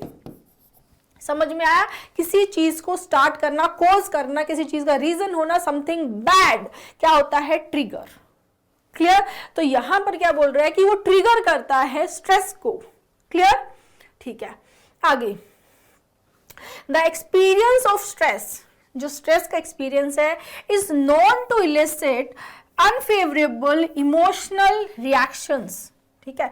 अनफेवरेबल इमोशनल रिएक्शन दिखाई देते हैं, इलिसिट मतलब दिखाई देना, नोन होना, समझ आना। इंक्लूडिंग, उसमें क्या क्या इंक्लूड कर रहे हैं, इमोशनल रिएक्शंस, है ना। इमोशनल रिएक्शंस में क्या क्या इंक्लूड हो रहा है, इंक्लूडिंग बट नॉट, ये बोल रहा है कि ये रिजेंटमेंट, डिस्पेयर और एक ये तीसरी चीज, ये तीनों चीज है जो रिएक्शन आता है, इमोशनल रिएक्शन होते हैं, बट इसके अलावा भी बहुत सारे रिएक्शन हैं, इतने लिमिटेड नहीं है, हो सकते हैं बहुत सारे हो, लेकिन 3 तो मैंने बता दिए। 3 कौन कौन से?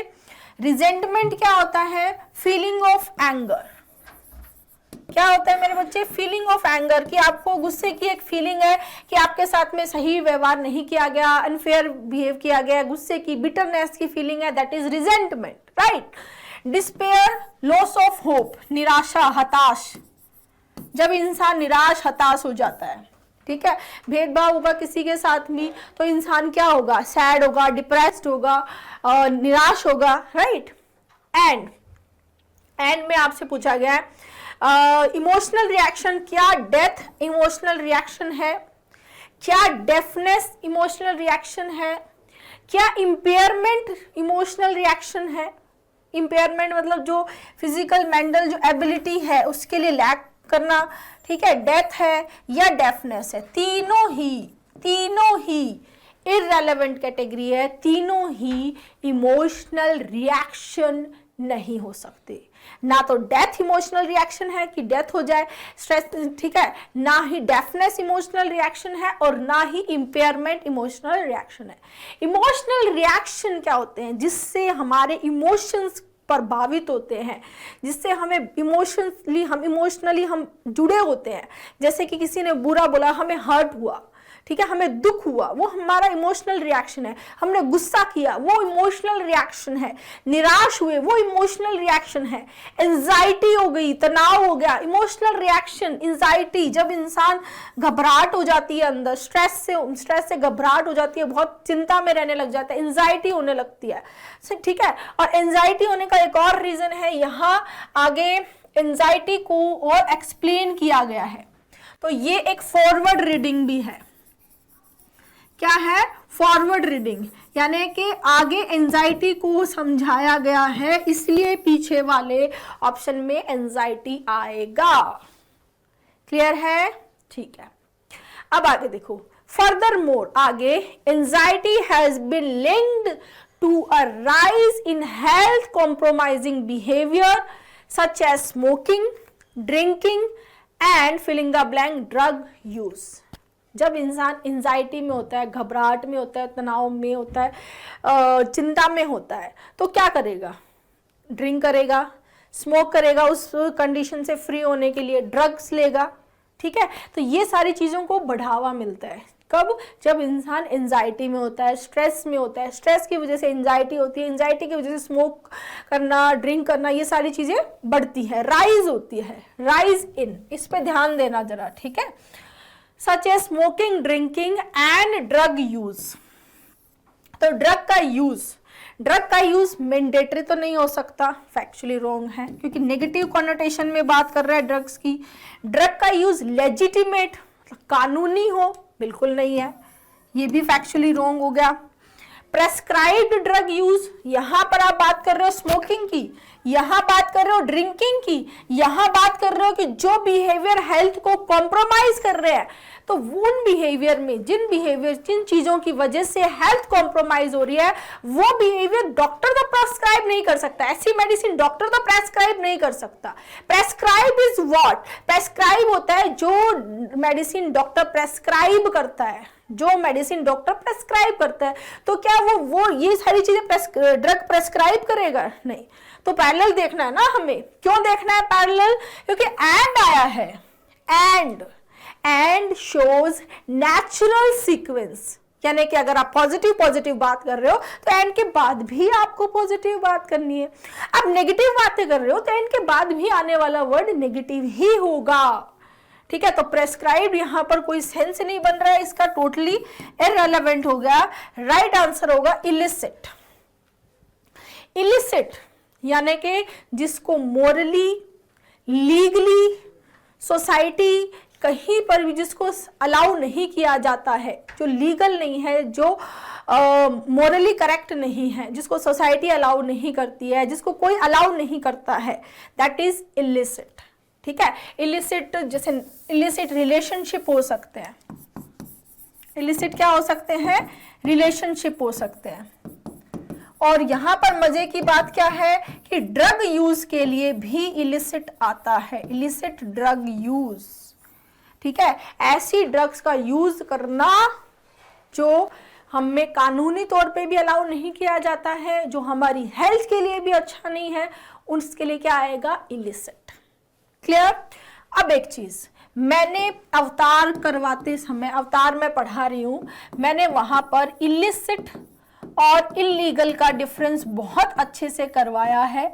तो जिन बच्चों ने पढ़ा है वो भी, और जिसको पहले से पता है वो भी, इन दोनों का डिफरेंस मुझे कमेंट सेक्शन में ज़रूर बताएंगे।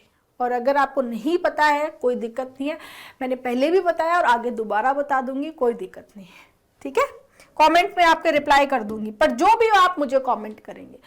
तो देखो, हेल्थ कॉम्प्रोमाइजिंग बिहेवियर एंजाइटी की वजह से बढ़ते हैं, जिसमें इंसान स्मोक करने लग जाता है, ड्रिंक और इलिसिट ड्रग यूज करता है, वाइल साइमल्टेनियसली, और इसी के बराबर में देखो, एक चीज बढ़ती है तो एक चीज कम भी होगी। स्ट्रेस एंजाइटी बढ़ रहा है हमारी लाइफ में, हम नेगेटिव हैबिट्स को एक्सेप्ट कर रहे हैं, तो पॉजिटिव हैबिट्स, पॉजिटिव जो हमारे हेल्थ पे इंपैक्ट है वो क्या होंगे, गिरेंगे, डाउन होंगे, राइट।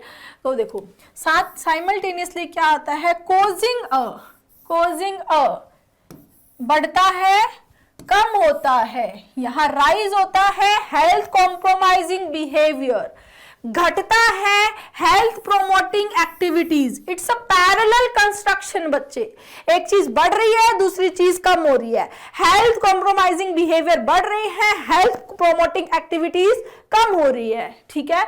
अब देखो, राइज तो यहाँ फैक्चुअली रॉन्ग हो गया, अनफ्रूटफुल टोटली इररेलेवेंट है, नॉट प्रोडक्टिव, नॉट फ्रूटफुल, तो प्रोडक्टिव की तो यहाँ कोई बात ही नहीं हो रही है। अपहीवल की बात करें तो अपहीवल का मतलब होता है डिसरप्शन, अचानक से कोई चीज आना, बहुत बड़ा चेंज हो जाना, तो ये भी इररेलेवेंट है, इसका भी पैसेज से कोई लेना देना नहीं है, ठीक है। तो देखो, while simultaneously causing a filling the blank in health promoting activities such as quality sleep and vigorous exercise। जब इंसान स्मोक करेगा, ड्रिंक करेगा, ड्रग यूज करेगा, तो क्या होगा, वो हेल्थ को कॉम्प्रोमाइज करेगा, उसकी हेल्थ डाउन हो जाएगी, गिरती चली जाएगी, क्या वो एक्सरसाइज नहीं होगी, उसकी नींद प्रॉपर नहीं होगी, तो क्या होगा, डिक्लाइन, ठीक है, डिक्लाइन इन। अब यहां पर पैरेलल कंस्ट्रक्शन देखो, अ डिक्लाइन इन, ऊपर आया है अ राइज इन, ठीक है, अ डिक्लाइन इन हेल्थ हो गया, अ डिक्लाइन इन सेल्स हो सकता है, ठीक है, डिक्लाइन इन क्वालिटी हो सकता है, किसी चीज में गिरावट, डिक्लाइन। क्लियर है बच्चे, है ना, बहुत मजेदार। और आप इसी तरह से आप क्लोज टेस्ट को समझना चाहते हो, बहुत डिटेल से एक एक ऑप्शंस को एलिमिनेट करके उसके रीजन से कि ऐसा क्यों नहीं है, ऐसा पढ़ना चाहते हैं, तो ये बुक्स आपको जरूर लेनी चाहिए। क्लियर, आगे चलते हैं, नेक्स्ट पैसेज देखते हैं स्टूडेंट्स। सबसे पहले आपको पैसेज पूरा पढ़ना है, ठीक है, ये देखो जो पैसेज है पूरा पढ़ना है, और पैसेज को पढ़ने से पहले भी इसके क्वेश्चंस देखने हैं। सबसे पहले जो चीज है वो आपको क्वेश्चंस देखने हैं कि क्वेश्चंस क्या क्या पूछे गए हैं। एंटोनिम पूछा है परफेक्ट का, नॉट मेंशन, क्या चीज मेंशन नहीं है, टाइटल पूछा है, और one of the down sides क्या है वो पूछा है, थीम पूछी है। तो अभी तक जो पैटर्न चल रहा है और जो नया पैटर्न बना है वो क्या है कि पैसेज में टाइटल, थीम, टोन या एक सिनोनिम, एंटोनिम, ये तीन चार क्वेश्चन तो फिक्स हैं कि वो पूछे गए। जो पैसेज से रिलेटेड वो एक क्वेश्चन या दो क्वेश्चन पूछता है। तो थीम, टोन, टाइटल, इस पे आपको बहुत अच्छी कमांड करनी है। वोकैब जो है वो अभी सिनोनिम, एंटोनिम, वन वर्ड तक नहीं, वो पैसेज क्लोजेस्ट में तो पहले से ही थी और पैसेज में भी आने लग गई है, जैसे पहले बैंक में आती थी, ठीक है। तो वोकैब का वेटेज बढ़ता जा रहा है, वोकैब को आपको बहुत स्ट्रॉन्ग बनाना है, और ये आपकी स्ट्रॉन्ग बन जाएगी अवतार से। अवतार जो मैं रेगुलर पढ़ा रही हूँ यूट्यूब पे, और हमारी बहुत सारी क्लासेस आ चुकी हैं, आपने नहीं देखी है तो जरूर देखना है, ठीक है। और अवतार मैं कंप्लीट आपको यूट्यूब पे पढ़ाने वाली हूँ, है ना। तो जिसके पास भी बुक है बिल्कुल चिंता ना करें, एक एक डाउट क्लियर हो जाएंगे। हाँ, स्टार्ट करते हैं passage. The world of social media social media की जो दुनिया है ये बहुत ही स्ट्रेंज है और वंडरस है। वंडरस मतलब जो थोड़ी सरप्राइजिंग है, अमेजिंग है। It is a world where you can connect with people from all over the globe. ये ऐसी दुनिया है जिसमें आप कनेक्ट होते हो लोगों से, पूरी दुनिया, पूरी ग्लोब पे जो भी दुनिया, सबसे आप कनेक्ट हो पाते हो, अपने विचारों को शेयर करते हो, शेयर योर थॉट्स। ठीक है, आप कनेक्ट हो सकते हो उनसे सोशल मीडिया से, बिल्कुल हो सकते हो, फेसबुक है, ट्विटर है, इंस्टा है, और अपनी ओपिनियन को शेयर कर सकते हो, अपने विचारों को शेयर कर सकते हो, and may be even go viral, और वायरल भी हो सकते हो अगर आप लकी हो, इफ यू आर लकी। अगर आप लकी हो तो आप वायरल भी हो सकते हो। But let is be real, लेकिन कुछ रियल बात कर रहा है। It is also a world filled with, ये ऐसा भी दुनिया है जो कि भरी हुई है एंडलेस, मतलब जिसकी कोई सीमा ही नहीं है। एंडलेस मतलब नॉन स्टॉप, सीमा ही नहीं है। Cat videos, over sharing and drama, जिसपे कैट वीडियोस, ओवर ड्रामेबाजी चलती रहती है। वीडियोस, बहुत तरह तरह की वीडियोस है जिनको देखते रहते हैं। ठीक है, जैसे कैट की बात करें तो कैट इधर आ गई, कैट को इधर लगा के फोटो बना ली, इधर वीडियो बना ली, तो ऐसी भी चीजें हैं। One of the most interesting things about social media is the way it is changed the way we communicate. जो सबसे इंटरेस्टिंग चीज है किसकी, सोशल मीडिया की, वो ये है कि ये बदलती है उसी तरीके से the way it is change होती है द वे वी कम्युनिकेट, जैसा हम कम्युनिकेट करते हैं। क्योंकि देखो, जो इसमें बता रहा है कि कम्युनिकेशन की बात करें, पहले हमें लंबे लंबे लेटर लिखने पड़ते थे, मेल्स लिखने पड़ते थे, लेकिन अब सोशल मीडिया की अपनी अलग ही लैंग्वेज है जिसमें बहुत ही abbreviated messages, acronym, hashtag, emojis, जिससे हम अपनी सारी बातें बहुत शॉर्ट में बता सकते हैं। We have gone from long thoughtful emails to quick abbreviated messages with emojis। अगर सैड है तो सैड का एक इमोजी लगा दिया, पता चल गया, ये नहीं लिखना पड़ता मैं सैड हूं, है ना। खुश है तो हैप्पीनेस का एक इमोजी लगा दिया। And acronyms, right. Don't even get me started on the whole hashtag phenomenon, कि अब मैं हैशटैग की तो स्टार्ट ही नहीं करना चाह रहा उस पर, कि भाई है ही वो तो। It is like we are all speaking a different language now. ठीक है, ये सब क्या है, ये सब ये है कि हम एक डिफरेंट लैंग्वेज बोलने लग गए हैं। ठीक है, जो सोशल मीडिया की लैंग्वेज है, जो किसकी लैंग्वेज है, सोशल मीडिया की लैंग्वेज है, right. But there are some downsides to this constant connection, लेकिन इसके कुछ डाउन साइड्स भी है। ये पॉजिटिव है कि ठीक है, हम लोगों से बात कर पाते हैं, हम कनेक्ट कर पाते हैं, हम शॉर्ट में अपनी बात रख सकते हैं, दोस्त बना पाते हैं, हम शेयर कर पाते हैं अपनी चीजें, ये तो पॉजिटिव एस्पेक्ट हो गया, है ना। लेकिन इसके डाउन साइड्स, इसके नेगेटिव एस्पेक्ट्स भी हैं, और वो नेगेटिव एस्पेक्ट्स क्या है, it is easy to get sucked into the world of social media and forget about the real world around us। कि जो सोशल मीडिया की दुनिया में इतना डूब जाते हैं कि जो हम भूल जाते हैं कि जो रियल वर्ल्ड है हमारे चारों तरफ।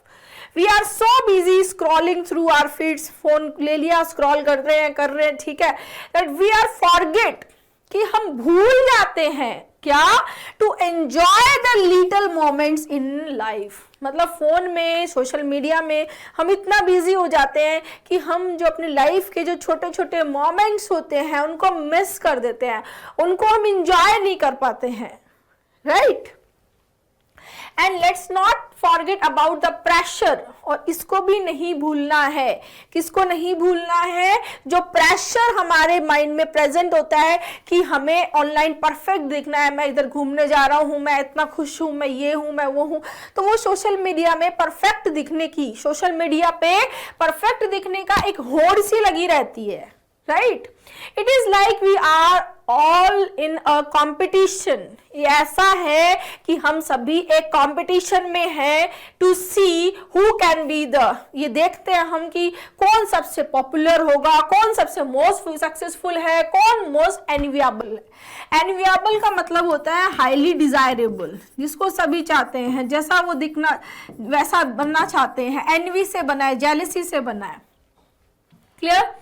Despite all of these, despite all of this, इन सभी के अलावा, ठीक है, ठीक है, despite all of this I have to admit, हमें ये एडमिट करना होगा, मुझे एडमिट करना होगा, I am still a fan of social media, कि मैं अभी स्टिल, अभी इस सभी चीजों के बावजूद भी मैं क्या हूं, सोशल मीडिया का फैन हूं।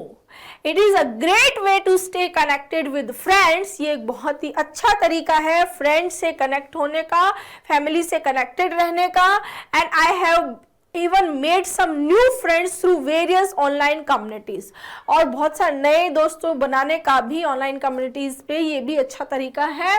प्लस उसके साथ में let's face it, sometimes you just need, कई बार आपको जरूरत होती है, नीड अ गुड लाफ, एक अच्छी लाफ की भी जरूरत होती है। जब आप अकेले हो, आपके पास कोई बात करने के लिए, आपको भी जरूरत है कि हाँ मैं हंसूं, तो आपको क्या चाहिए, एक रिडिकुलस सी मीम आप देखते हो और आप अकेले में ही हंसते हो, तो उस चीज की भी आपको जरूरत होती है। आप पैसेज में सोशल मीडिया के पॉजिटिव नेगेटिव दोनों साइड्स को बहुत अच्छे से बताया है, ठीक है। अब हमें क्वेश्चंस करने हैं, बहुत ध्यान से क्वेश्चंस करने हैं, और जो टेक्निक मैंने आपको बताई है एलिमिनेशन की, जो कैटेगरीज हमने देखी हैं, out of passage, factually wrong, too short, too broad, इन सभी कैटेगरीज को ध्यान में रखते हुए आंसर्स करने हैं, ठीक है। सो स्टार्ट करते हैं। सबसे पहला वर्ड है परफेक्ट। परफेक्ट जो फ्लॉलेस है, जिसमें कोई कमी नहीं है, जो बिल्कुल एडिक्वेट है, जो सेटिस्फैक्टरी है, दैट इज परफेक्ट, राइट। तो जो लिमिटेड है इसका एंटोनिम नहीं हो सकता, जो हंसाने योग्य है ये नहीं हो सकता, जिसमें ट्रबल हो, ट्रबलसम नहीं हो, राइट आंसर होगा अनसेटिस्फैक्टरी, क्योंकि परफेक्ट क्या होता है, पूरी तरह सेटिस्फैक्टरी, फ्लॉलेस, ठीक है, और एडिक्वेट होता है, एंटोनिम हो जाएगा unsatisfactory, unadequate, inadequate, right. Next, which of the following is not mentioned as the way social media has changed the way we communicate, ठीक है। which of क्या मेंशन नहीं किया गया, नॉट बोल रहा है, नॉट। तो इन चारों ऑप्शंस में से हमें वो ऑप्शन देखना है जो इस पैसेज में मेंशन नहीं किया गया है, राइट। अब देखो, quick abbreviated messages with emojis and acronym, बिल्कुल सही है, पैसेज में मेंशन है, बिल्कुल सही कैटेगरी है। फिर आता है connecting with people from all over the world, ये भी बिल्कुल सही है। यूज ऑफ हैशटैग, ये भी बोला गया है। किस चीज के बारे में बात नहीं हुई है, वो है वीडियो कॉन्फ्रेंसिंग, वीडियो कॉन्फ्रेंस की बात नहीं हुई है। Video conferencing for more meaningful conversations, क्या ऐसी कोई बात हुई है, नहीं, तो ये क्या हो जाएगा, नॉट वाला, ठीक है। ये क्या हो जाएगा, वैसे ये फैक्चुअली रॉन्ग होगा, बट ये नॉट के केस में पूछा है तो ये राइट आंसर हो जाएगा, बाकी फैक्चुअली रॉन्ग हो जाएंगे, क्योंकि नॉट पूछा है कि कौन सा नहीं है। गॉट माय पॉइंट, ठीक है। नेक्स्ट, टाइटल पूछा है आपसे। टाइटल क्या होता है, जो किसी भी बुक का, किसी मूवी का एक नाम होता है जिसके चारों तरफ चीजें चलती है, तो टाइटल होता है। अब देखो, सबसे पहले डी पे बात करते हैं, mastering the art of social media. Social media जो है उसमें मास्टरिंग करना आर्ट, ऐसी कोई बात नहीं हुई है, ये पूरी तरह से आउट ऑफ पैसेज। कैसा है, आउट ऑफ पैसेज, ठीक है।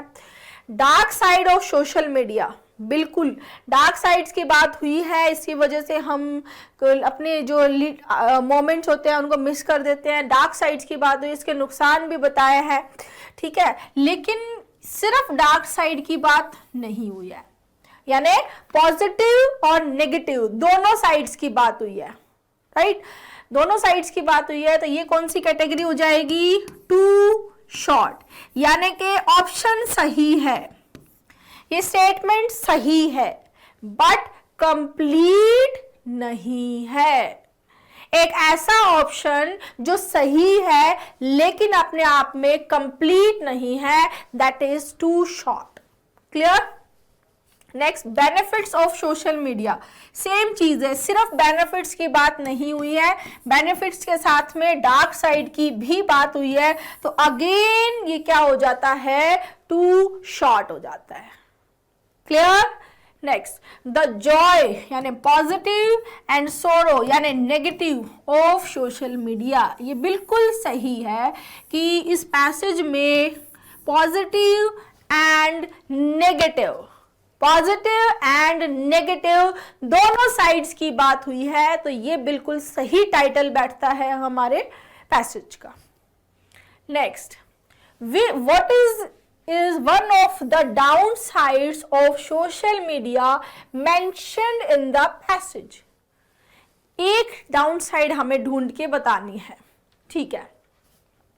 डाउनसाइड मतलब नेगेटिव एस्पेक्ट, डाउनसाइड मतलब नेगेटिव एस्पेक्ट बताना है इसका, राइट। सबसे पहले, it can help connect with people all over the globe. ये हेल्प करता है ऑल ओवर द ग्लोब लोगों से जुड़ने में। तो ये डाउन साइड है क्या? ये तो पॉजिटिव साइड है। हमसे क्या पूछा है? डाउन साइड पूछा है। तो ये कैटेगरी क्या हो जाएगी? Factually wrong. क्या हो जाएगी? Factually wrong. क्या होता है फैक्चुअली रॉन्ग? ऐसा ऑप्शन जिसके जो हमारे कही हुई बात को रॉन्ग प्रूव करता है, यानी ये डाउन साइड बोल रहा है जबकि ये पॉजिटिव साइड है, तो ये क्या हो जाएगा? Factually wrong. Next, it is great way to stay connected with friends and family. Same चीज है, ये डाउन साइड नहीं है, ठीक है। It encourages people to enjoy the little moments in life. देखो, लिटिल मोमेंट्स ऑफ लाइफ की बात की थी कि इसकी वजह से हम कई बार लाइफ के लिटिल मोमेंट्स को एंजॉय नहीं करते हैं, लेकिन पैसेज में कहीं भी ये नहीं दिया है कि ये सोशल मीडिया हमें एनकरेज करता है कि हम अपनी लाइफ के लिटिल मोमेंट्स को एंजॉय करें। ऐसा कहीं नहीं दिया है। तो ये कैटेगरी आप ही बता दो क्या हो जाएगी? आउट ऑफ पैसेज, ठीक है। Next, it can lead to pressure to present a perfect life online. बिल्कुल सही है कि ये प्रेशर क्रिएट करता है परफेक्ट लाइफ ऑनलाइन का, बिल्कुल सही। लास्ट क्वेश्चन है इस पेपर का बट नॉट लीस्ट, ठीक है। पैसेज बहुत इंपॉर्टेंट पार्ट है आपके सीजीएल, सीएचएसएल, सीपीओ, एमटीएस सभी पार्ट से देखेंगे तो पैसेज बहुत इंपॉर्टेंट है। तो इसको बहुत ध्यान से करना है। और अभी जो जिस तरह से मैं करवा रही हूँ, आप एक बार इन चीज़ों को समझने लग जाएंगे, कैटेगरीज आपको समझ में आ जाएगी, फिर कभी भी आपका एक भी क्वेश्चन गलत नहीं होगा। बस एलिमिनेशन से चलते चलना है, ठीक है। Next, what is the theme of the passage? Theme पूछा है, ठीक है। सबसे पहले डी पे बात करते हैं, the history of social media. Social media की हिस्ट्री कहीं पर भी बात नहीं हुई मैम, आउट ऑफ पैसेज है ये तो। सोशल मीडिया की हिस्ट्री पे तो बात ही नहीं हुई है, बिल्कुल नहीं हुई है। The importance of social media for business, ये भी कहीं भी बात नहीं हुई है। ये भी कौन सी कैटेगरी है? Out of passage. एलिमिनेट करते चलो, ये नहीं होगा आउट ऑफ पैसेज है, ये नहीं होगा आउट ऑफ पैसेज है। The dangers of spending too much time online, ठीक है। ये थोड़ी बात हुई है कि ज़्यादा टाइम जब हम स्पेंड करते हैं ऑनलाइन पे, सोशल मीडिया में, तो हम लिटिल जो इंजॉय है, मोमेंट है लाइफ के, उनको भूल जाते हैं। तो ये बात हुई है, पर ये पूरी सिर्फ यही बात नहीं हुई है। तो अगेन कौन सी कैटेगरी हो गई है ये? Too short. कौन सी है? To short. आंसर सही है, ऑप्शन सही है, बट कंप्लीट आंसर नहीं है, ठीक है। So right answer is C, the positive and negative effects of social media. Social media के पॉजिटिव और नेगेटिव दोनों एस्पेक्ट्स की यहां पर बात हुई है, और यही क्या हो जाएगी? थीम हो जाएगी इस पैसेज की। Okay students, stone theme title पे बेस्ड मैंने कुछ और लेक्चर्स भी यूट्यूब पे लिए हुए हैं, वो भी आप जरूर देखें, ठीक है। Okay, thank you.